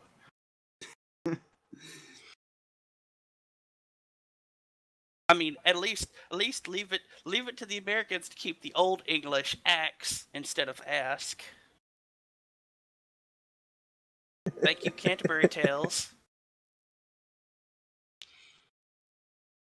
But yeah, the link will be in our show notes if you'd like to take a look. But no, it is a really nice maze. So yeah. Are we allowed to talk about the Beyond article thing? Which Beyond article? I've seen that appear there. The one that I posted before we even got to Star Trek news. Sorry, I hadn't noticed it in there. Yeah, we can talk about it. Do you want to go through it? Okay, so the thing starts off really, really clickbaity. It's like, is it set post Janeway? La la la la la. Click here and find out. But it's like, yeah, within the first sentence, it's like that entire thing is shot down, and the person who wrote this article, again, I put this in our show notes. I'm not sure if this is true or not. But the person who wrote this article claims to have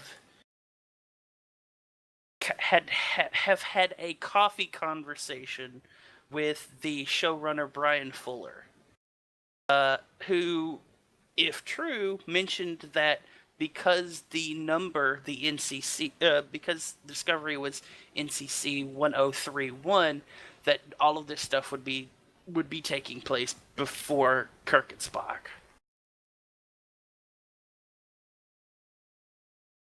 Well, we went through this, was it last week or the week before, that things don't make sense when it comes to the ship registry numbers, not timeline-wise.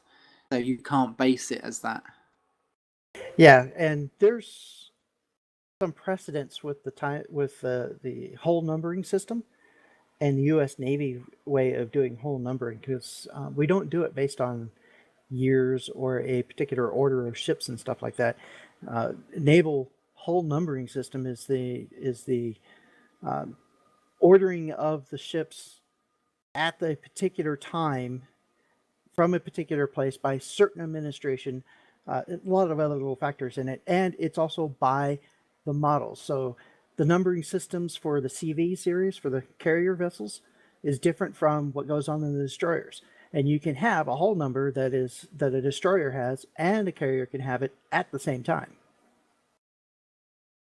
And currently, we don't even have 1,000 destroyers, yet we do have a destroyer that's numbered 937.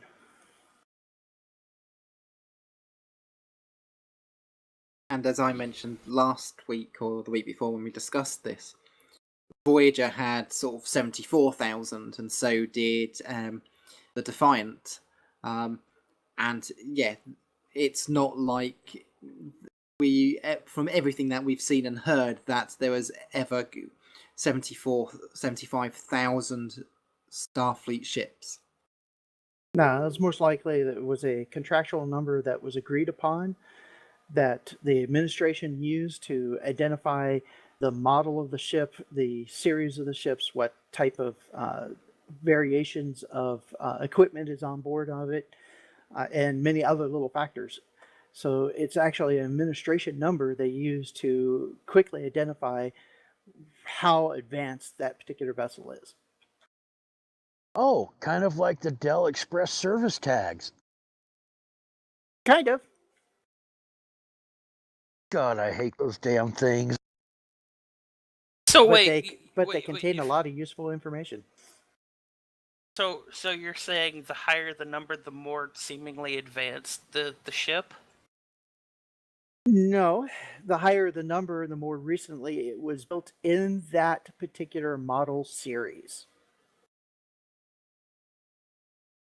Which again kind of points to the fact that seems utterly redundant, since or pointless, considering the big point of contention of Starfleet is we don't have that many ships. True, and yet but you've got a registry of 70,000. Yeah, but it's easier to track a numbering system, and it takes less bandwidth to transmit around a data of numbers than it will be a naming structure that maybe people can't pronounce at any one particular time. Sybil says a VIN number. But yeah, you cannot tell. Yeah, you can't tell from the registry sort of when it's been created in the timeline. You just need to look at the ships that we know to see that. Unless Brian Fuller explicitly states, "Hey, we created the low number because it's supposed to come before Kirk and Spock." Yeah, exactly. And as he didn't really say that, but he kind of did say that. Is even in the new film that you've actually got in Star Trek Beyond, you've got the NX326. The only reason that NX number is so high is because it's based on Leonard Nimoy's birthday, March 26th. It has nothing to do about when it came out in comparison to the NX-01, the NX-02, and so on. So, yeah, most likely it was just the number that was on the document at the time, and they said, okay, we got to number this thing. Oh, the top of this document is 326. Okay, we'll give it that number. Yeah. So, the numbers on the ships mean absolutely fuck all.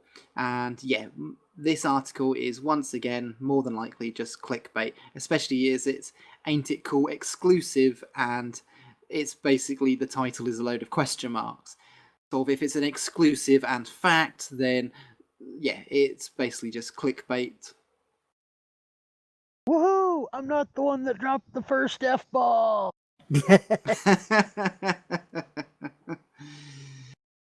Yes, everybody mark that fucker on your calendar.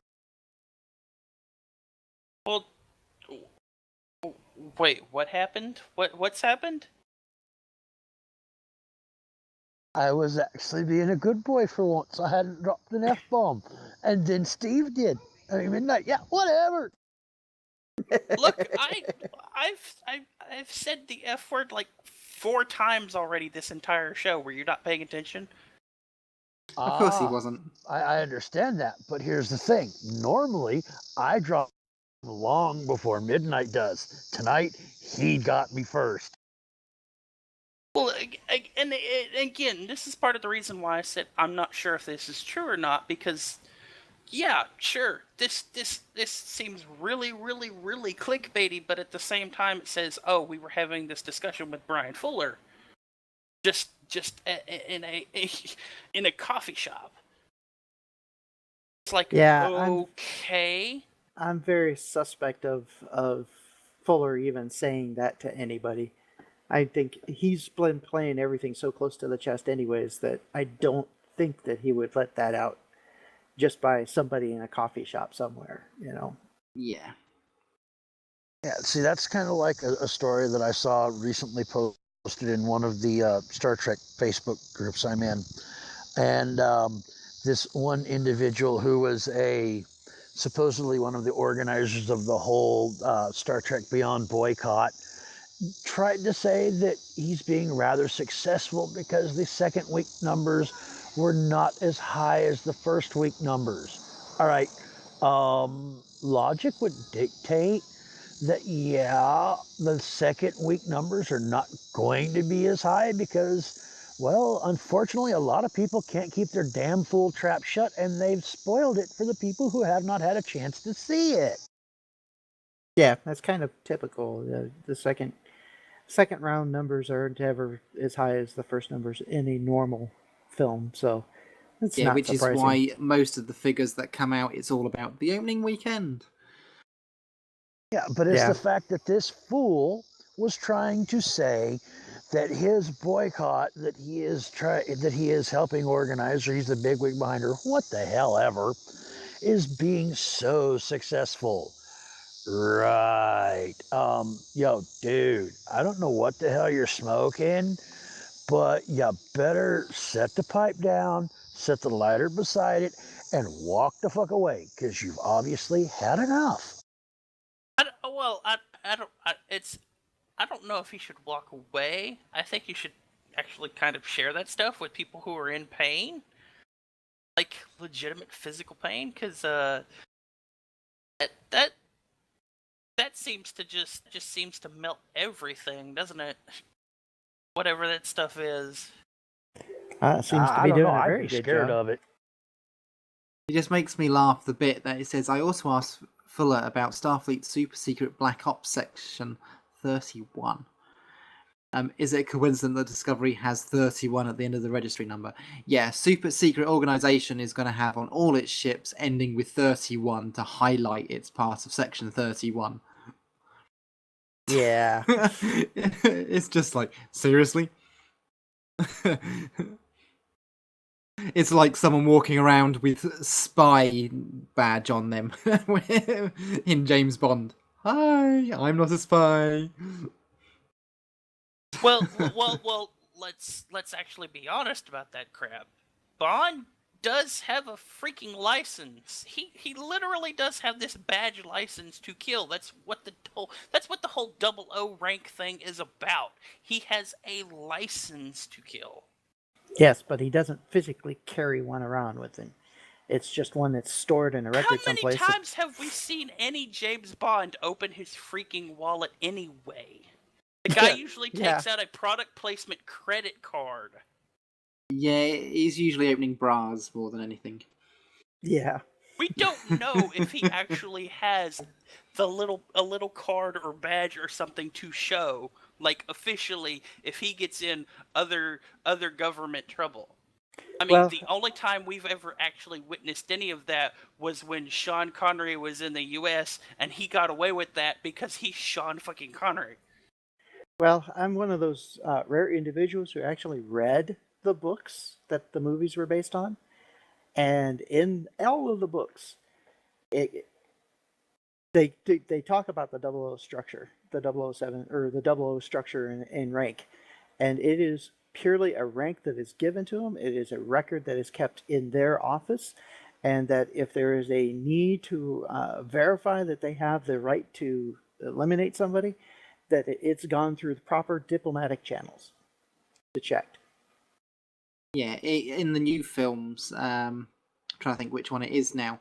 It's actually explained about him getting the 00 and qualifying for his 00 status. That must have been Inspector because I haven't seen the other ones yet. That's the only one I haven't seen yet. So Yeah, I knew it was not Quantum of Solace. But yeah, with Daniel Yeah. Craig, one of the things when he's first introduced as Bond, that it's about him having whether or not he's actually got his 00 status. Quantum of Solace, you mean the Mexican Living Daylights? Because that's what that felt like. Well, I was trying to call it by its proper name, but now that you mention it, yeah, it's the same one, you know, I say. Well, I'll include the link to the article in our show notes, so anyone that wants to have a laugh of what's been written up as an exclusive, you can. Okay. Convention news. As we mentioned, Star Trek Las Vegas is currently going on. So it's got a couple days left to go. So if you are able to have attended, I was Lucky about to bastard. say. I was about to say, Midnight. I'm looking at the show notes before you changed it, and it's like 3rd to 11th. What the frick? I know something else happens on the 11th. So Oh.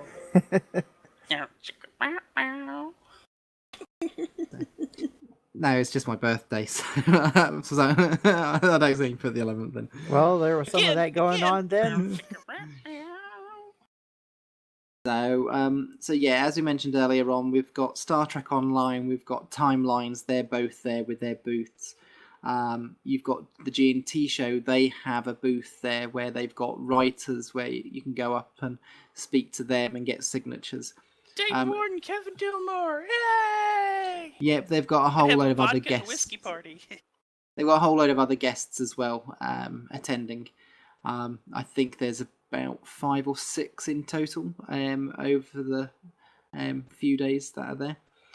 So yeah, head to the G&T show and say hello to Mike, Nick, and Terry. And Mundane, Mighty Mundane, and Risa, and guess who? Mav are over there at the Trek Radio booth. Yep.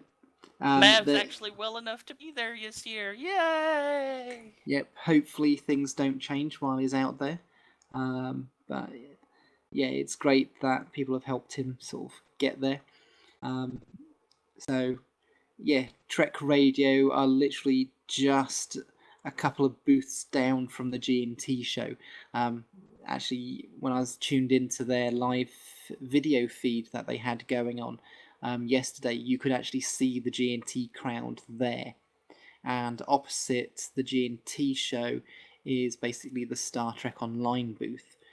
I am hoping to get a copy of the booth layout from Timberwolf, but he hasn't been able to send it to me yet, and he was hoping to have joined in with us, but obviously he's been busy having fun. Oh, hell, you know that son of a gun has had one too many Mai Tais and is crawling around on the floor saying, "Here, intrepid, intrepid, intrepid." Actually, no. The last thing I saw of Timberwolf was him and Trek Radio interviewing Nichelle Nichols. Yeah, that was on, I think, Wednesday night. So yeah, he's been doing some interviews and some other stuff. So while people are there, Priority One, as we mentioned, have their panel, which is tomorrow. So, yep, go and have a listen in as they do their Star Trek Online developers questions in, what was the program format? Stand by, don't hail me. No, what was the one that they were mocking or parodying? The one that's the direct parody is "Wait, Wait, Don't Tell Me." Thank you. So, yeah, it sounds a lot of fun. Okay. Oh, and I don't know if you were aware or not, Midnight, but about an hour before we went live, Priority One actually had a live cast with some of the developers and artists from Stowe. Yeah. So, they will, I'm sure, be releasing those interviews soon. I've already seen that Elijah has been uploading a load of files. So hopefully they will be out next week and over the coming weeks. Oh, so in other words, you're going to be one busy bucktooth beaver trying to get all that cleaned up in order for Winters to finalize. I'm down as backup. So they've got a couple of other people who have been doing a lot of the audio editing. So, yeah, depending on how busy they are, I might be called upon. But I will mainly be doing the audio editing for the G&T show this Vegas.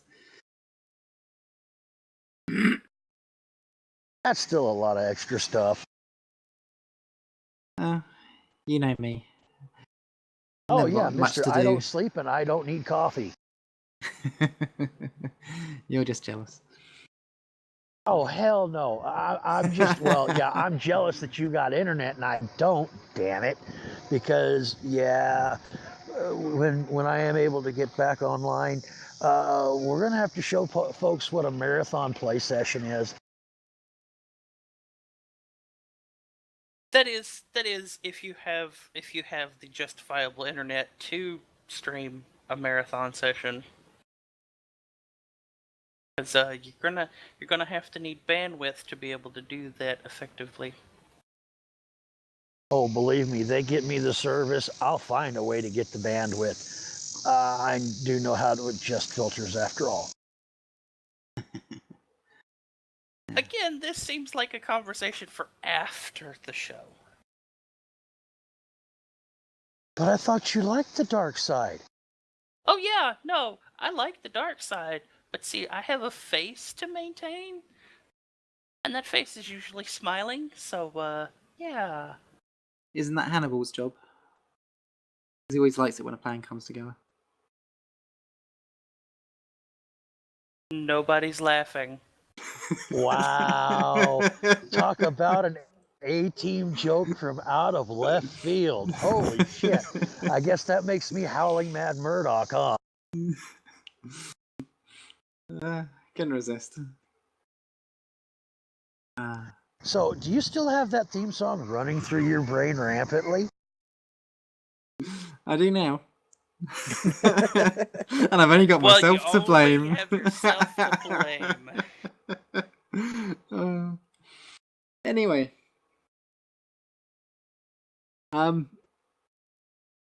Just a reminder for fan productions, the Outer Rim also was known as Star Trek Anthology, of always looking for help and have got their new site up and running. So check out exploretheouterrim.com for status updates there. Well, this is also another fan production who has swiftly moved from the Star Trek to doing their own thing, especially with filming commitments and stuff. Because I think that was Jim Bray's biggest complaint was we had all the stuff ready for filming, we had the filming place booked, and now we don't have anything anymore. It's like, okay, well, you've kind of turned around and have Outer Rim now. Are you already filming? Because you could still use the same script and just change it here or there and yank all the Star Trek out of it. Yeah, but then all their props and everything else was Star Trek because that is what it was about, which was why they were very pissed off. They were in a position to start the production. They'd invested a lot of money themselves into it, and because of a particular person, that all's gone out the window. It's rules that beforehand hadn't needed to exist. So they weren't really bitching because of the rules, but because the need has now arisen and because they had their own fan production that they've been working on for quite a long period of time. And of course, now they've had to change all that, which will, of course, be extra expenditure on their behalf because of somebody else. I still really think. I'm sorry, Jim, but you doing the whole Outer Rim thing, that's cool. That's cool. The one thing, the one production you could have kept going with that you should have turned into your headliner should have been, guess what? Mother. Because that is something you could have easily taken all the Star Trek out of and continued doing it right then and there. But again, they had props and stages and everything else that they could have used that were Star Trek that they now don't have and are having to source. So it's not something they can just go and get done straight away. So they're in the progress of doing so, and hopefully they can get something sorted. Yeah, but see, a freighter, a transport freighter doesn't matter what century it's in, but a transport freighter is not going to have the same bridge as a Federation ship. Ever. No, but the sets that they were going to use and had planned to use were Star Trek and were Federation. So they now have to figure out something else to use as a bridge because they can't use the Star Trek bridges that they'd intended to. So even if they change it to a freighter, yes, they can do that, but they've got to source a set or they've got to build it. It's not like they can do what they were planning to do, which was to use one that was already constructed. Okay, legitimate question. How many standing set freighter sets for the Federation exist in the United States? No idea. Because I don't think there are any. So any freighter bridge that was built that was Star Trek had to have been built by them at least. Yeah, but what I'm saying is they now have to do that. They were in a position ready to actually film, and now they've got a load more pre-production work to do. So it's not like they can quickly go and do even things like Mother, because they would have to do a whole load of pre-production, which they hadn't intended to do. But the same is going to be true for Outer Rim as well. Hell, they're in pre-production for Outer Rim. Yeah, but that's the one they're starting with. So, yeah, they might still do something with the Mother script as it stands, but tweaking it a little. But given the fact that they would have had a load of extra expenditure and time, that I don't think they're planning to do as much in the same time frame that they're planning to do with the original Star Trek anthology, due to the fact of these extra costs, both in time and money. So we might see Mother come back, but I think that would probably be after this first one. But that's just So we're starting an entirely new idea and an entirely new series, an entirely new pre-production first before actually going into probably maybe sometime in the next, Star Citizen finally gets released, seeing Mother. possibly. That's stupid. Why? Because you already have all the shit for Mother. You have your cast. You have just about everything. The only thing you need to do is now build a set. Yeah, but building a set is expensive, and you need space and time to do so. They didn't need to build a set. You know what else? You know what else is expensive? You know what else is going to cost a lot of money? You're going to have to build a set for a ship that you're going to call Challenger. You have to get a crew together for that Challenger. Then you're going to have to write a script for that Challenger, for Outer Rim, and then you're going to have to film that Outer Rim. I mean, you're literally doing the same crap now all over again for an entirely new show, and you already have Mother right there, almost ready to go. You just need to build the set. You just need to build the set for filming. Well, it may not be that simple.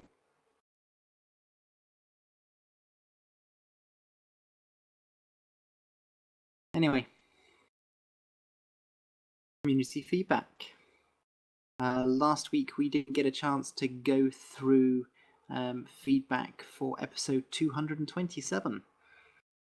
So, for episode 227, our questions were: any more thoughts on Agents of Yesterday? Question 2 was: where would you like future seasons or expansions to go in Star Trek Online? Question 3 was: what did you think of Star Trek Beyond? And question 4 is: are you attending Star Trek Las Vegas? Now, we had some feedback from Facebook from Stuart Crofts, who says, I'm not one for posting comments, but love the show and the effort you all put into them. I have really enjoyed the Agents of Yesterday expansion, but I'm not one for having multiple characters. So I've only really gone through the tutorial. I did love the effort made to get to the TOS feel. In regards to the future expansions, I would love to make more use of the wormhole and expand the Dominion into a true playable race. Watched Star Trek Beyond last night and have to admit I really enjoyed it and thought it was the best so far. Living in the UK, I can only dream about going to Star Trek Las Vegas. That bit I can completely understand. So thank you, Stuart. On the forums, we had Chozo Elder II, who, for the first question with regards to Agents of Yesterday, said, I had a chance to play the new queues. I enjoyed them quite a lot. I had a similar experience that Midnight had when I first played the Battle of Pokrion 5. Oh, that was fast? Is it just a really good pug? It's definitely a fun mission and pretty cool. How do we get to see the Enterprise J? Definitely will be playing this queue often. I'm going to lean on the side of you just had a really good pug. No. He's talking about you think that you've completed it, but then you haven't because you end up. It happens again. Yeah, but see, if that was the case, he would explain further. The quote would be, "Oh, wait, what?" Not just, "Is this a really good pug?" No, he's referring to what I had said. Yeah, he said he experienced the same thing that Midnight did the last time around. So, and Midnight said in the last episode that when he first played through the Battle of Procreon 5, the first time around through, the end of the first series of battles, he thought, "Oh, this is over with already," and then it said, "Hey, wait, timeline's changing," and then started all over again, and it took him a little bit by surprise. And that's what this guy is saying too, is that the same thing happened to him. Yeah. Then I must have been in a really bad pug. Because even on That's the just because I first, wasn't there, even, sweetheart. even on the first playthrough, we had people dying left and right. Really? Yeah. I would have to say that you were in a really bad pug through because every time I've played it, I've never died until we got into the third time around, and then sometimes I have died, and that's even playing at the advanced level. Well, again, this was the first day or two of the thing being out, so I kind of give that leniency on if it was a really bad pug or not, and people not knowing what to do. But yeah, there It's real simple to describe. There were people who were tanking everything because they were dragging all that aggro and were just dying because they were soaking up so much aggro. Ah, okay. So they weren't thinking it through. Well, again, this is the first days of it. Nobody who plays the game without reading understood what the hell to do. So here are all these DPS nutballs who go, "Hi, come after me. Oops, wait, what? I exploded. What the hell?" Yeah. Yeah, you exploded because you weren't paying attention to what the hell you were supposed to do. Read, you dumbass. So they go on to say, Days of Doom was a little confusing at first, but I soon got the hang of it. It's a sort of mini reverse capture the flag, which I enjoy. Having actual teamwork during the part with the large warp core was definitely a refreshing moment. Variety is always a plus for me. Minor instabilities is another thumbs up. This is actually a mission that I still haven't actually had time to play yet. That mission I really, really love. Out of the 3 that they put up there, that's the one I like the most. I didn't think we'd get to see a ground queue this season, but yay. I know it's not popular, but I still enjoy ground combat. I'm glad that it was TOS themed as well, as since I still wanted more TOS stuff after the initial 6 episodes for Temporal Agents and Galadon Core. It quenched my thirst for more, albeit a little bit more. I also had the chance to play Terminal Expanse, the Kelvin Timeline episode. Don't worry, I won't spoil anything. It was a nice reminder to see that they managed to get Joseph Gatt to reprise his role as 0718. I loved your performance, Mr. Gatt. One last note, since this will probably be the last time we'll talk about Agents of Yesterday. All I'll say is thank you, Debs. Thank you so much for making this happen. Thank you for the Kelvin chips. Thank you, Thomas, for working so hard at making the Connie look absolutely perfect. Okay, he spelt Connie with a K because Kelvin, right? Yeah. So it's K Connie. Kelvin Connie, yeah. Even if no additional Kelvin timeline stuff gets put into the game, and this is all we get, you still made this Trekkie oh so happy. I think I can recall being a newbie when the game went free to play, getting past the tutorial, getting to ESD, and asking in zone chat, does this game have any JJ stuff? Outside of a few replies asking about the RMC and the Hobus Supernova, you can imagine the amount of vitriol that I got. And yeah, then he's got a little animated gif that says, boo this man. Since then, I had fully embraced the fact that I would never get my wish granted. Yet here we are. Hugs to all of you at Cryptic. Thank you. Also, the lens flares that appears when getting the Kelvin Tribble was the icing for me. I was smiling the whole time afterwards for so long that my cheeks started hurting. Wow. This is not meant to sound bad or derogatory or anything like that, but wow, that almost sounds like a suck up post at times. Well, he's enjoying the content. People Lucky don't always. bastard. Well, yep, some people can play, and some people don't pick holes in everything. I Just pick like holes some people because have there's no internet and some content. don't. Sorry, what was that, Zombie? I said just like some people have internet and some don't. Yeah. Ow, shot fired. Bang. Again, I only pick holes because there is no content for me. It's all Federation based. Alex Wonger for question 1 about Agents of Yesterday says, during the tutorial, Taurian Affair, did anyone else want to see Ensign Mears to join the bridge crew? For some reason, she was way more endearing, interesting than Ensign Tarsi? Oh yeah, no, the crewman from the Galileo 7 was a whole hell of a lot more interesting than your Andorian first officer. So Tarsi is her name. Yeah. Unfortunately, I have to mention a few more things that happened during the TOS exclusive part. I'll skip to Edrin, the K-13 mission. We're about to fight in a cool ship, but got temporal shielding.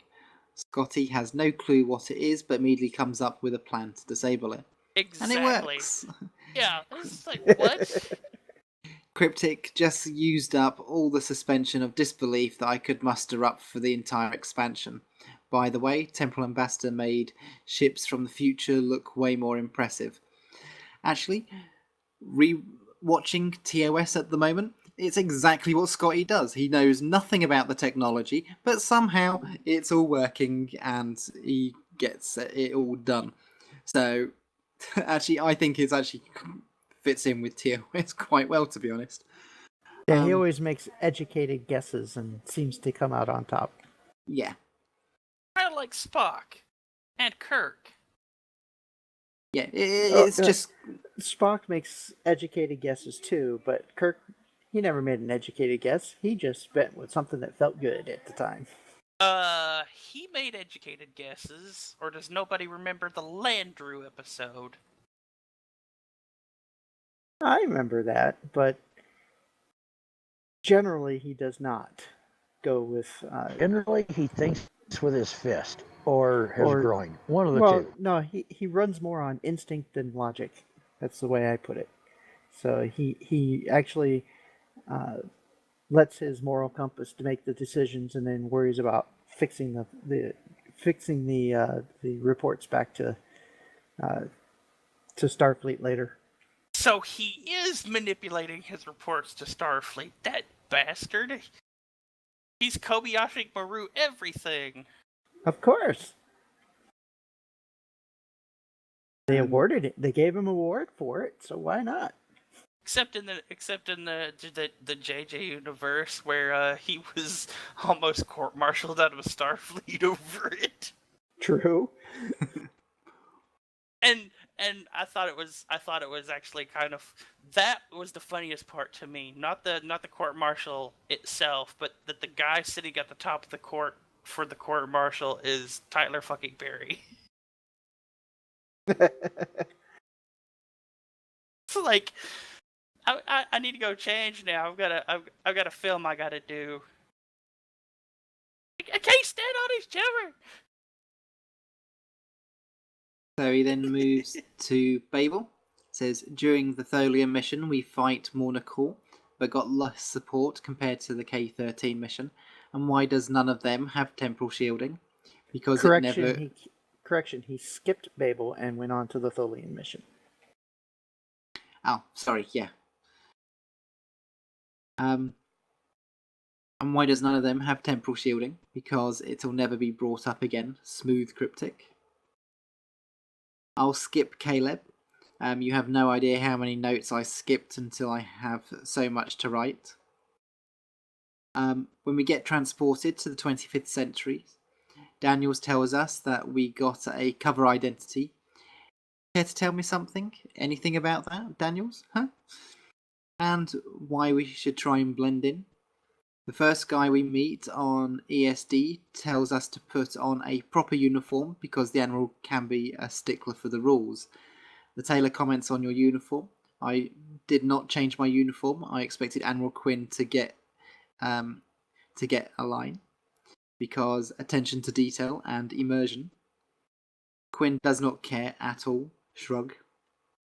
Yeah, and that's believable. And the thing that I had the problem with was the guy telling you that to put on a proper uniform, when the regulations at that time is that the proper uniform is whatever your commanding officer decides is the uniform. So your proper uniform could be the 25th century outfit or the 23rd century outfit or even the Enterprise era outfit. That's totally up to your commanding officer. I think the point being made is that they went through all of this hassle to go change your outfit, and then even when you get to Quinn's like, here's your next assignment. Yeah, and my point of it is that they shouldn't have done that. The guy telling you that you're in the wrong uniform, he was in the wrong to begin with. He's saying the same thing, just from the other end. Yeah, but then you can always get a junior officer that just wants to give another junior officer at a slightly lower rank a hard time, saying, oh, you better change your uniform. It may not matter that the admiral in charge would or wouldn't actually care. You could still have someone who's slightly higher rank trying to give you a hard time and get you to change just because they have the power to do it.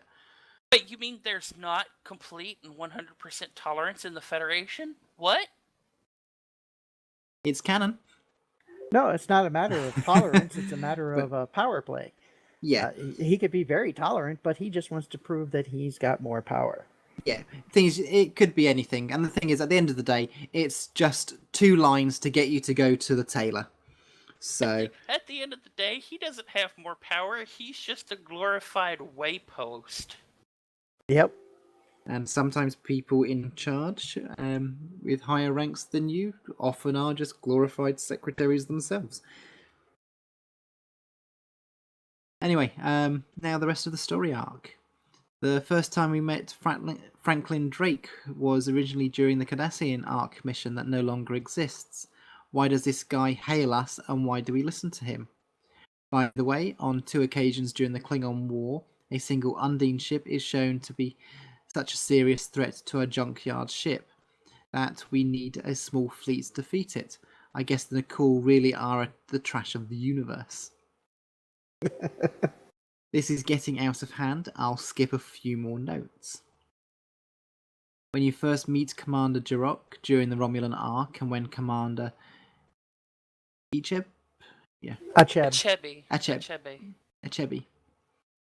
hails you for the 2800 arc, they mentioned how you fought the Borg. The TOS feds haven't. If that was part of their cover identity, someone could have told them. I mean, played the Fed. Should. Not could, should.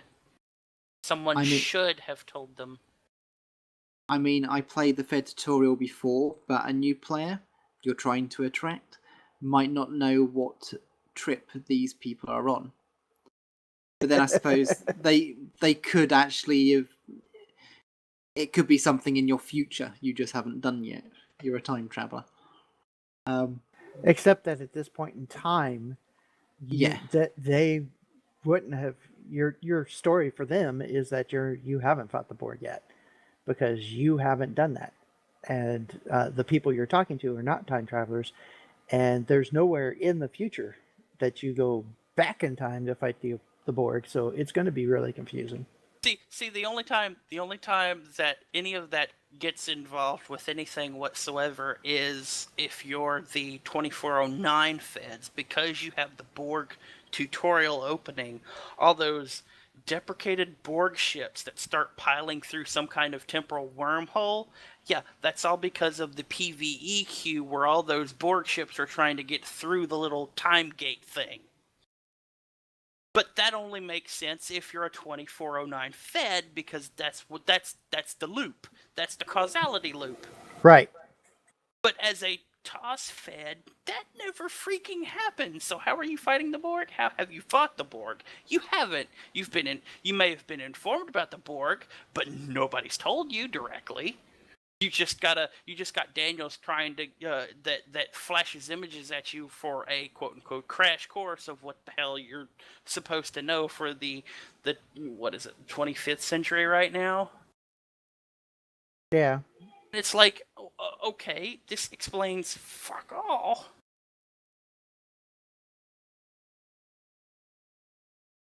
Some of the Delta Rising patrols still turn into a slideshow on my computer, but Cryptic knows about that because people made threads about it after the launch of Delta Rising, and did absolutely nothing. I still hate the Iconian wannabe war and the Temporal War. The content team got so good at constructing an episode, but the writing just frustrates me. A lot of the issues I had with the Iconian skirmish could have been fixed with a little more attention to detail and a rewrite here and there. Temporal War, on the other hand, kill it with fire.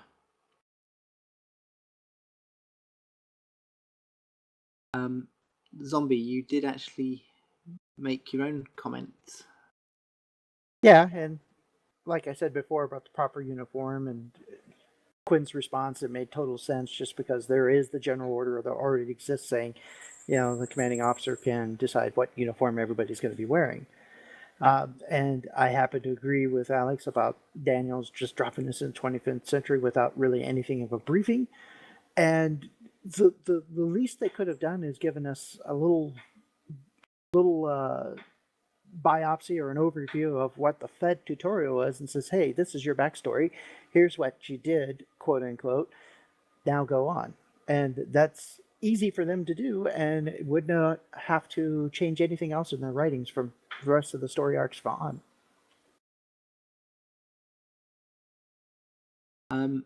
Indie Shark replied to the question of Agents of Yesterday, saying, I really like it, but wish it were longer.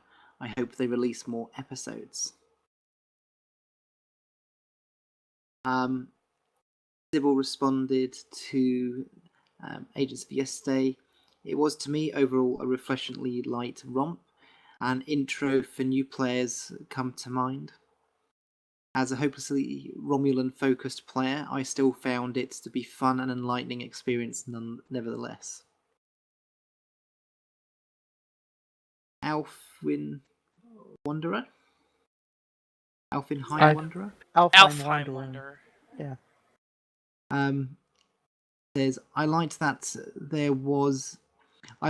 what there was of it, but I would have liked to see a bit more unique TOS content, perhaps equivalent of the Romulan experience, enough to hit about level 30. I understand the practical difficulties in making this a reality, given business concerns, but it would have been nice to see. So, yeah, I have an agreement with that. I mean, I wish they had done more than just 6 missions before we head to the 25th century. If they had done like 12 missions or something like that, two story arcs instead of just one, it would have given us more time to use that map, more fun in that time frame, and more enjoyable more fun to do that, and more time to actually pick up all of those 25th century stuff that you can't get now unless you find a way back onto the 25th century map or 23rd century map. I'm sorry. See, this is one of those things I have where I look back at Legacy of Romulus and it's like, how many years did you guys spend planning the Legacy of Romulus expansion? Because I don't think it was over 2 years of planning. And this expansion was, you guys have admitted, over 2 years of planning. But then a lot of the planning would have also been licensing and a load of other stuff. That I understand. So. That I completely understand. That I get. In those 2 years, Cryptic has said on multiple occasions they've never been more profitable than they are right now. And okay, so you had the money to invest in licensing and voice actors and content. Yeah, I would have expected with 2 years to have had more than what we got. What we got just does not match up to that 2 year development cycle. Yeah, Just but doesn't. it wasn't. It wasn't 2 years of development. It was 2 years from planning. The development cycle was still the same as they've had for all the other bits of content. What they had was 2 years of planning of how the storyline was going to sort of get there and lots of other things to plan out. So it's not 2 years of development. Yes, but they only planned for 6 missions instead of 12, and made sure that they'd have the development time to do 12 instead of just 6. But the thing is, we don't know that it is just 6. It is just 6. No. There's only It's just 6 at missions the until moment. you go to the Whoa, whoa, whoa, 25th whoa, whoa. century. Period. End of statement. There's this thing, Midnight, that you're forgetting, and it's called First Impressions. When Legacy of Romulus came out, there weren't just 6 missions with missions they added later. There were at least 11 Romulan-specific only missions. So to have this whole thing where this new quote-unquote faction comes out that's supposed to be quote-unquote as much a faction as the Romulans, you expect more than 6 TOS-based missions, period. Especially with a 2-year plus planning cycle. So exactly. this whole expansion with the people naysaying and what the hell ever, yeah, this is on Cryptic because their first impressions were and their hype were this is going to be the next Legacy of Romulus, and guess what? They failed. They came a little short of it. They might have a whole bunch of new ships. They might have a whole bunch of new this, that, or the other for a new lockbox that's tied into the movie. And they might have all of this stuff licensed because it's the 50th. But when they said as much a faction in their marketing spiel as the Romulans, people expected a faction plus content. Like storied mission content. And out of 11 missions specifically for the Romulans only, there are 6 for the Federation. And they didn't even provide the same number of ships. So we've got 2 factors that they didn't even live up to for the same as the Legacy of Romulus. And we don't even have the same number of uniforms that they did. They actually gave us more uniforms. But the biggest thing is that they didn't give us the same number of ships or as varied a number of ships, because they gave us all faction ships, each an individual faction ships with Legacy, and they didn't do it with this one. And they gave us 11 for Romulans that they should have given us. They only gave us 6 for this one. So they're coming up halfway to what Legacy was at best. Well, from what the devs have said and what I'd read, I never expected there to be a huge amount of episodes before we got moved forward in time, followed by several missions that would be released over months, which would be part of what all factions would play. Then the marketing should never have said as much a faction. And the thing is too, my expectation was that they would deliver us an initial experience, a tutorial experience that was on par to what the Federation have, the Klingons have, and the Romulans have, and they did not do that. They gave us half that, and then said, "Now we're going to stick you in the 25th century and forget that we ever did anything with the 23rd century." Is from what I read and saw and heard, I got what I'd expected to get. I never expected to get that much from as you would have got with Legacy Romulus. Yeah, but see, you're British. You're expected to get the short end of the stick. We're American. We're greedy. America. Yeah, I expected an expansion. They said it was an expansion. I expected an expansion. I got half of an expansion, and that's just isn't going to. That just doesn't equate. Period. And yeah, sure, they may be having to pay SAG rates and all this kind of stuff, but look at Legacy of Romulus. That crap was voice acted too. With a lot of actors in it. Mm-hmm. And even after that, when you go look at Delta, there was even more actors than they did in Legacy, and that wasn't even a full expansion.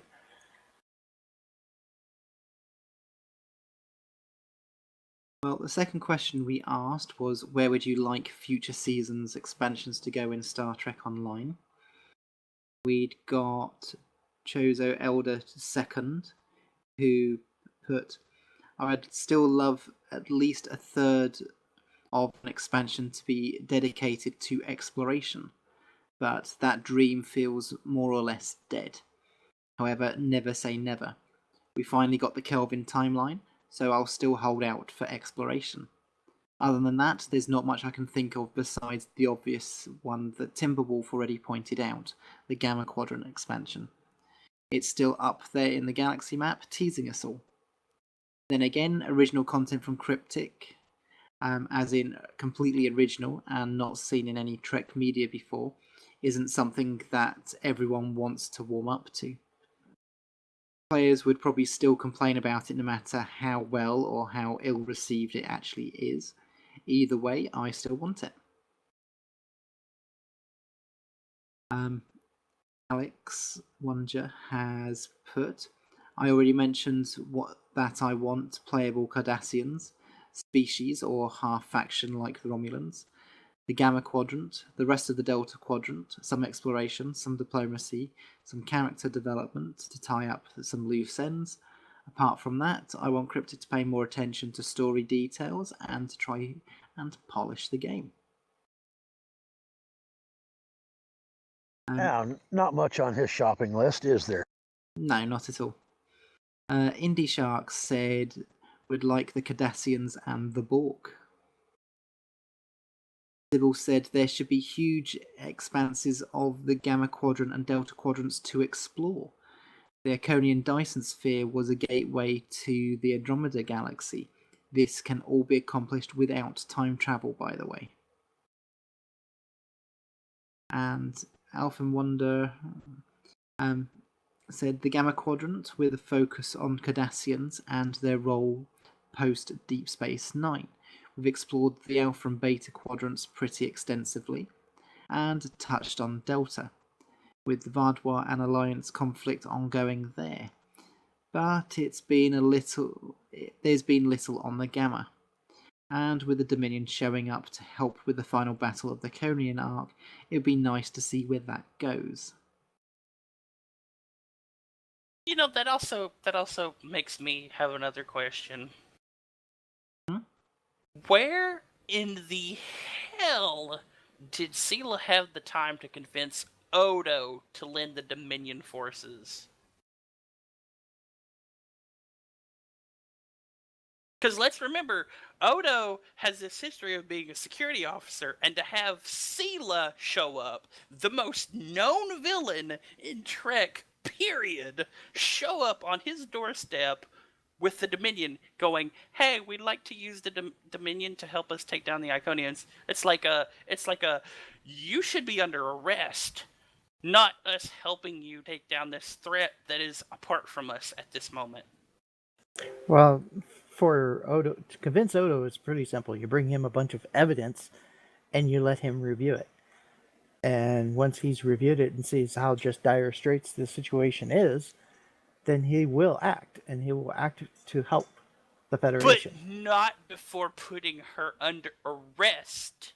Well, not if she makes it as a part of the deal of, all right, I'll give you this information if you guarantee me certain things.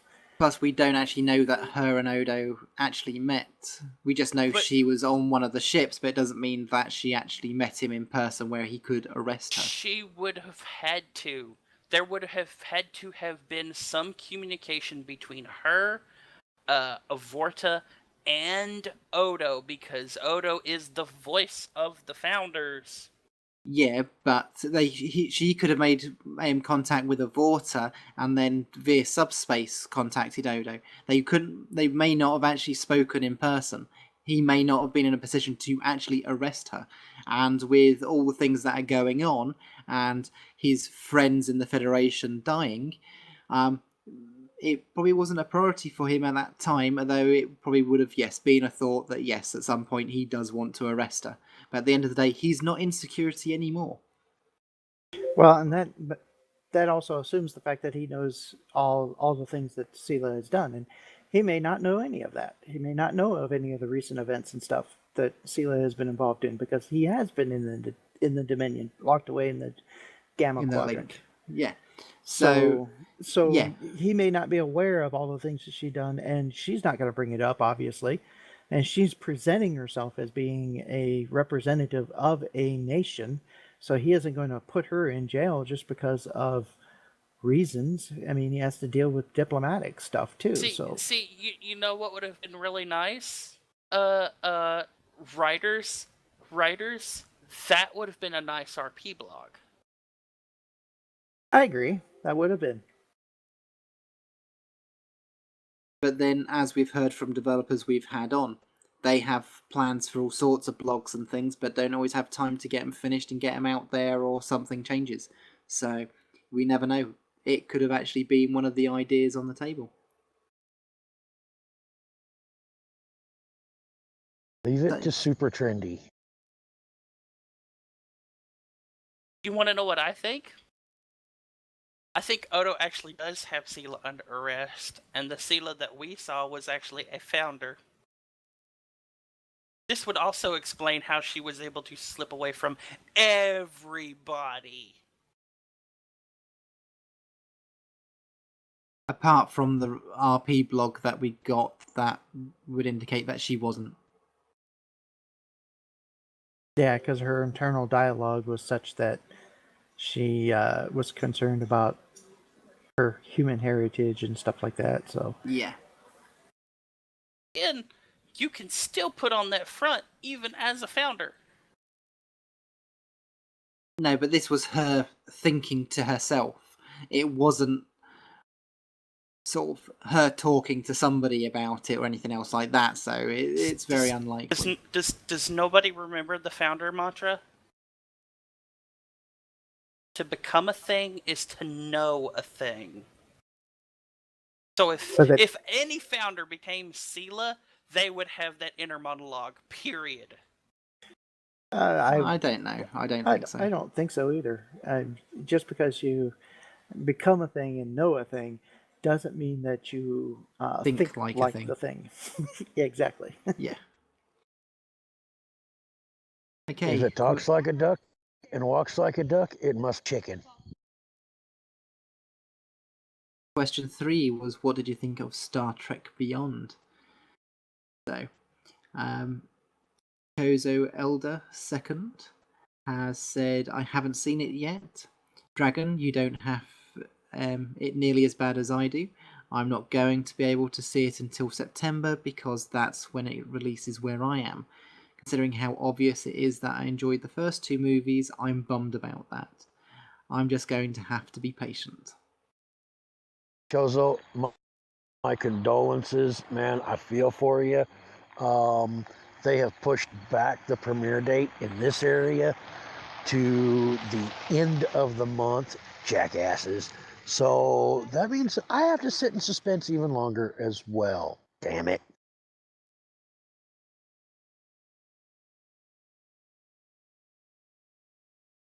So, Alex has said on the matter, haven't watched it yet, still not sure if I'll even watch it on the big screen. Indie Shark said, I haven't seen it yet. And so does Sybil.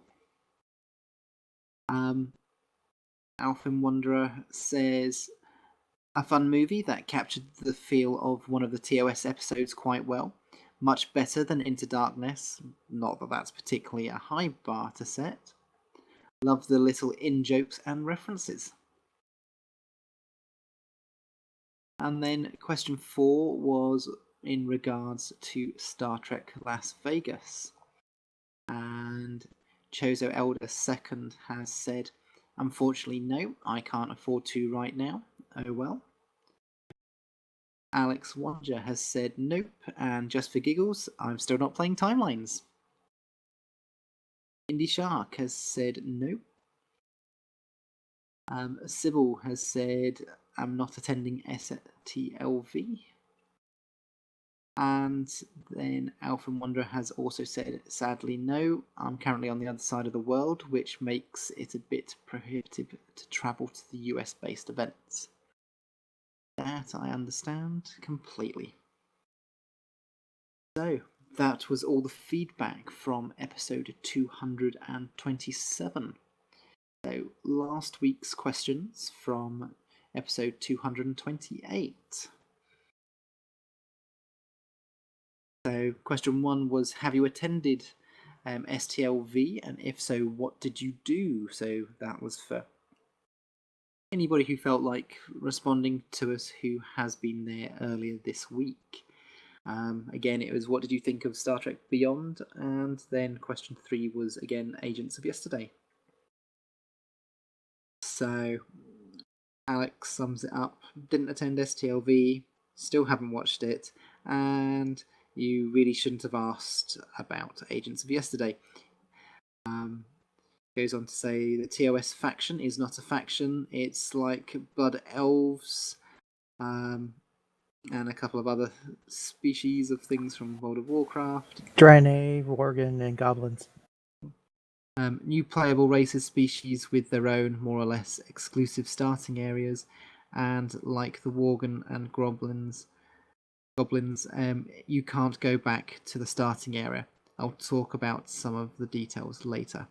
By the way, do you remember the launch of Delta Rising and how people yelled at Cryptic because the patrol mission wrappers were injected into the story arc and the leveling curve got so much steeper without warning that people started hitting leveling walls right and left because they wanted to play like they did before, just doing story missions? You could argue that Cryptic stretched out the story content like that, because otherwise Delta Rising could have been seen as being light on the content. Now, if that were the case, what would that have meant for Agents of Yesterday? Bandit656 says, sadly not, with regards to going to STLV. With regards to Star Trek Beyond, I liked it quite a bit and would like to see more Kelvin content. And for Agents of Yesterday says, I would really like to see more TOS content before more Kelvin content. TOS is where it all started. Shouldn't we get more time to spend in that time period and do what Star Trek is all about? But then saying that, Kelvin is supposed to be in the TOS era, so I would say technically you do get more TOS stuff, but it's just a different type of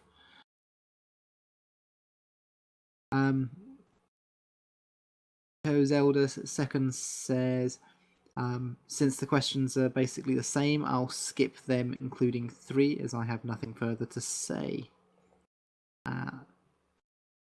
Then goes into saying, before I go off on the USS Discovery, remember that it's all subjective and is just my personal opinion that anyone has the right to respectfully disagree with. I really don't ever see the design for the USS Discovery ever growing on me. Ralph McQuarrie was a phenomenal artist, but I never liked his design for the Enterprise. My taste in a ship's design is primarily judged on its silhouette. Does this silhouette look good? Heck no. The proportions are huge eyesore. This is just too... I don't want to come off as too mean, but the design is seriously too archaic for my eyes. Of course, if the show did take place somewhere near TOS era, then it would make sense for it to look dated. But even the art team at Cryptic did a fantastic job at making the original TOS designs. The Pioneer, Perseus, Gemini, and Ranger all look great while keeping that old aesthetic. If the show doesn't take place near TOS, then it's just even worse. Either way, I'm straight up never going to like this design. The people that are rolling their eyes and thinking, just like how people dated the Galaxy when they first saw it. Yeah, I get it. I'm okay with change. But I'm someone who likes the Prometheus and the Defiant, two ships that radically depart from the traditional Starfleet design. For me, those were initially liked, and it didn't take any time for me to grow on them. I'm still not okay with whatever this abomination is. If you like the design for the Discovery, then you are a bad person. You should feel bad for having the worst opinions. Just kidding. I still hate the ship though. Lol. As for Sun's comment about Beyond, I find it to be strange. If someone who isn't into a series franchise is engaged in the movie as much as you and ends up enjoying the movie, then it's a good movie. Both my mother and my best friend had little to no knowledge of Star Trek lore, and they both loved the first two movies. It was also how I got my friend to watch more Trek with me, which she also enjoyed. Yet a giant fat majority of people, or at least a very vocal minority, seemed to not like 09, and I think Into Darkness was either below mediocre or would have you believe that it's the spawn of Satan. Drugs. It's different for everyone. Opinions, I guess. And no, I'm not one of these people that enjoys the Michael Bay Transformers movie. Neither are my mother or my best friend. That was kind of my point. If a movie is good enough to drag people who aren't fans into enjoying that particular film, that's a good movie. And a good movie is a subjective experience. I never drugged my mother to see Into Darkness. I don't know if she enjoyed it or not. Did you say drugged your mother? Yes.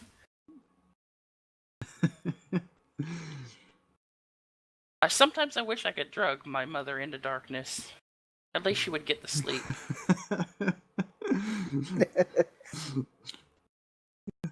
Hey, if you find a combination that works for your mother, let me know and we'll see what we can do about shipping some over to midnight.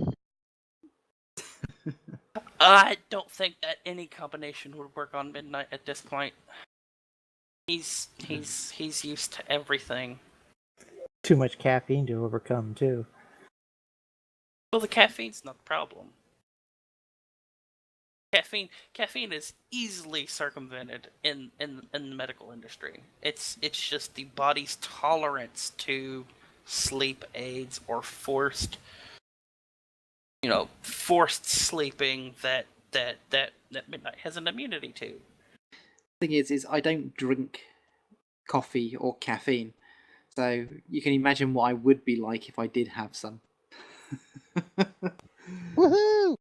People once said to me, "Have you never tried Red Bull?" It's like, no. It's just like, I don't think I'd be good on Red Bull. Why not? I said, well, you know what I'm like when I don't drink caffeine. You can imagine what I'd be like after one of those. Actually, now that you mention it, I wonder if it would actually have the paradox effect on you. Fall asleep. Well, that's what happens to me when I drink coffee. Well, think about it. They give methamphetamine to children that have ADHD, so hey, who knows?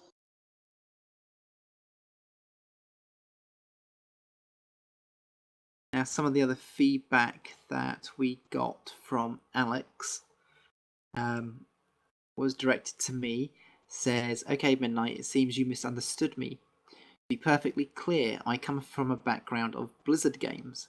I am used to a certain amount of polish, and yes, Blizzard did put a lot of polish into their games, even before World of Warcraft turned them into this kind of juggernaut. So the excuse that Cryptic does not have that kind of money does not fly, because Blizzard did that kind of polish even before they got filthy rich. I mean, they scraped the next-gen MMO they had been working on, Titan. Scrapped. Yes, sorry. And Well, no, they scraped it. They scraped it. Yeah. But they Off the they bottom of rip their it apart. shoe. and supposedly turn the scraps into Overwatch. See, they That's scraped it. that's the prevailing theory, but they have not said that. Well, But no, all of their designs for Titan involved the characters that are in Overwatch. So yes, it's kind of true.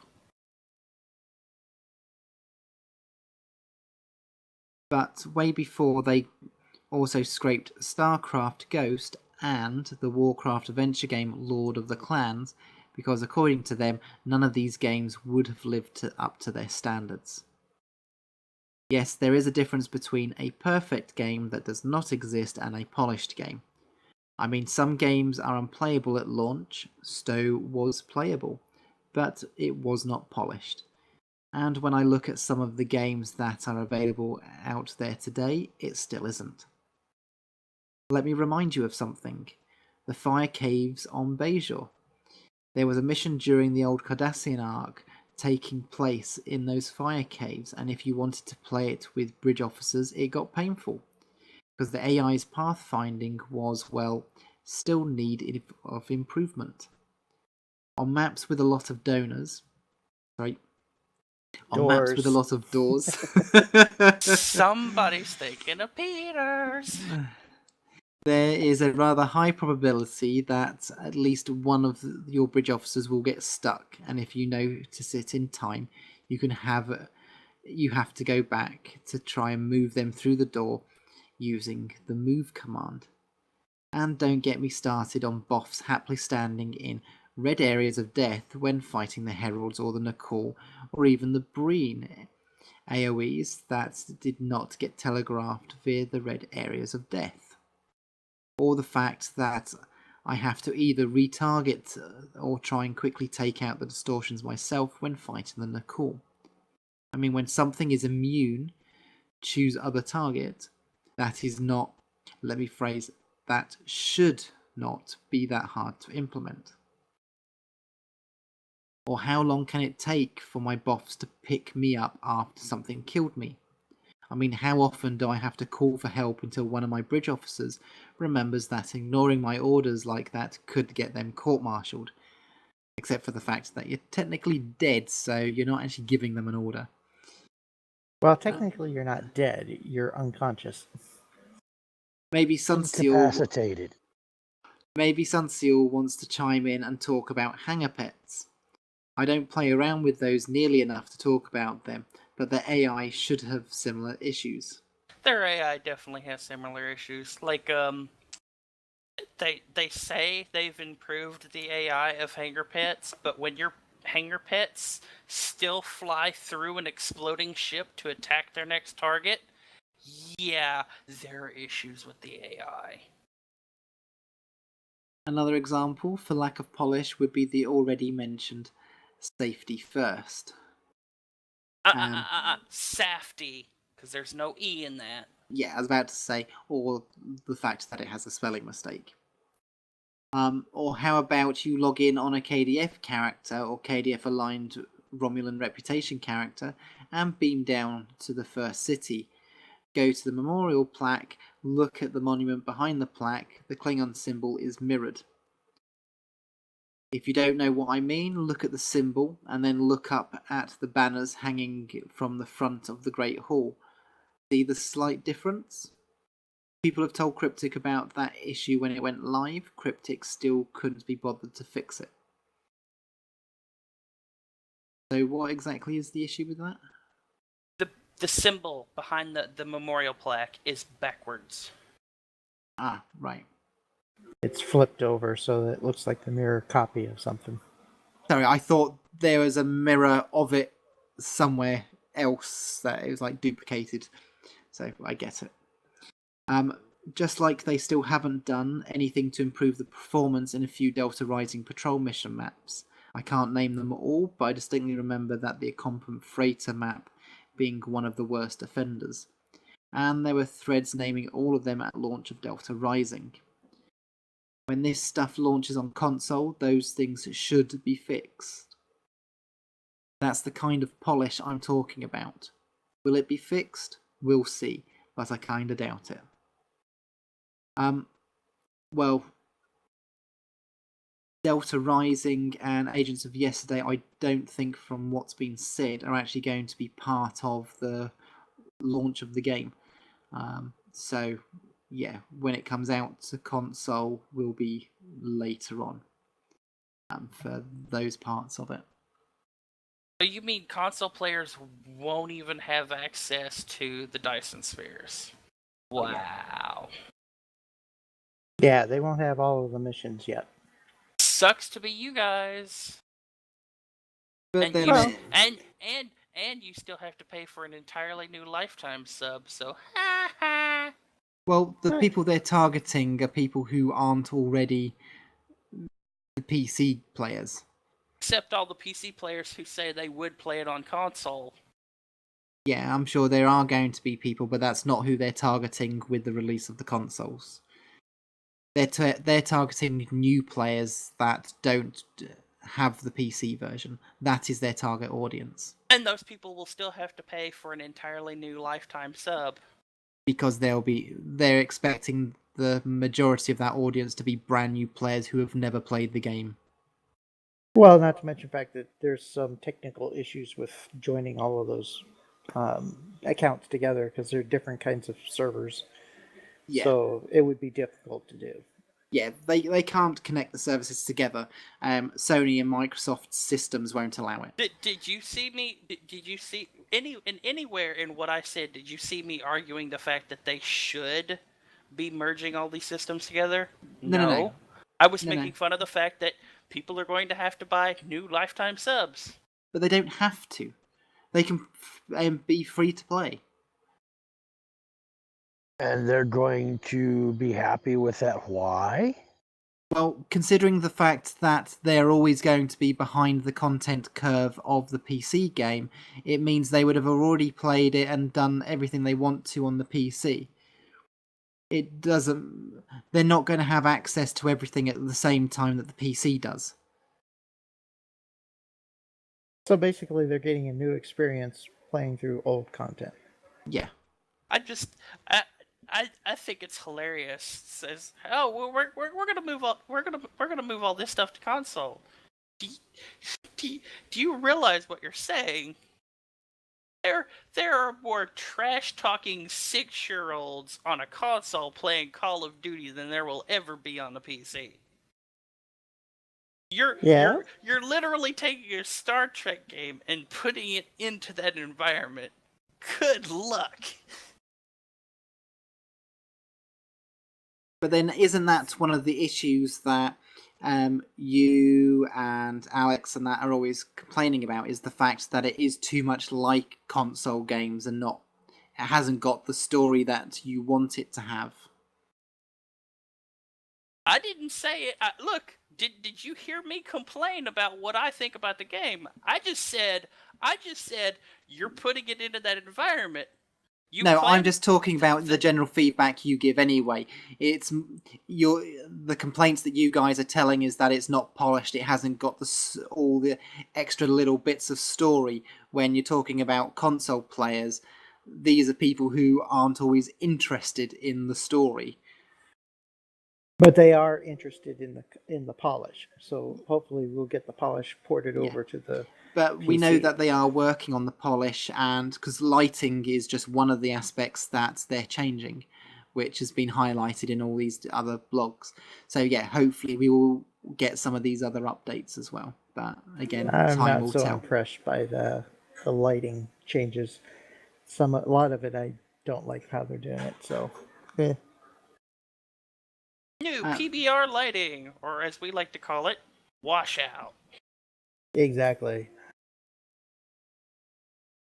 I've generally been impressed with a lot of the previews we've seen. There are some It's nice in dark environments. but not environments with a lot of light, because there's a lot more light because the light's coming from everywhere. But again, these previews are still an early version of it, so I wouldn't say that it's not a final version. Well, they're all before and afters, and these before and afters are what they're going to be putting in the console. And yeah, but the after version is just their current version of it. They're still working on it. It's still not fully ready for release. Anyway, to finish off their feedback, and to be clear, I don't think Cryptic is messing this out of malice or incompetence. I honestly believe that they tried and just didn't have enough time. But then again, this is like the common thread running through the game. They tried and ran out of time. How about you stop working on features a week or two earlier than usual and use the 1 or 2 weeks exclusively for polishing and bug fixes? I'd really like to see the difference. Now, don't get me wrong, this does not mean that Stowe is the worst offender. There are far worse games out there, but the very mediocre reviews and scores Stowe got and still gets are not exactly helping it get more people into the game. I'm not saying more polish is going to turn those into amazing reviews, but it might help get a few more decent reviews. There are so many free-to-play MMOs out there. Why, except for the Star Trek IP, should you go play Stowe? So don't give me this, you're asking for the impossible, because I'm asking for something that is, or rather should be, very possible. And to end this week's feedback, let's compare the TOS faction to the Romulans. TOS got 5 exclusive missions, and then everything the real Feds get. Except that they start the other story arcs as Lieutenant Commander level 10-11, whereas real Feds start as Lieutenant level 2-3. The Romulans get 6 intro missions from the Ashes, 4 missions after choosing their ally, 5 missions dealing with the Tau Shiar, and 5 missions dealing with the Alachi, for a total of 20 exclusive missions. If I miscounted something, feel free to correct me. I left out the respective tutorials and all missions that, according to my episode overview, could not be replayed. The Romulans also get their own ships with the exclusive Singularity mechanic and Battle Cloak, and could buy some of their respective allies' tier 1 to 4 ships. Whereas TOS Feds and Feds have access to the same ships, the only exception being the starter ships, the Pioneer class for the TOS Feds and the Miranda class for real Feds. On top of that, TOS Feds get their own social zone, but they lose access to it after Caleb 4, whereas Romulans got their own private command center on New Romulus, and can anyone except for Romulans enter the Romulan flotilla? Dear TOS Feds, we are the only one and the only real Starfleet. You will be assimilated. Your cultural and biological distinctiveness was nothing more than a marketing speech. Complaints are futile.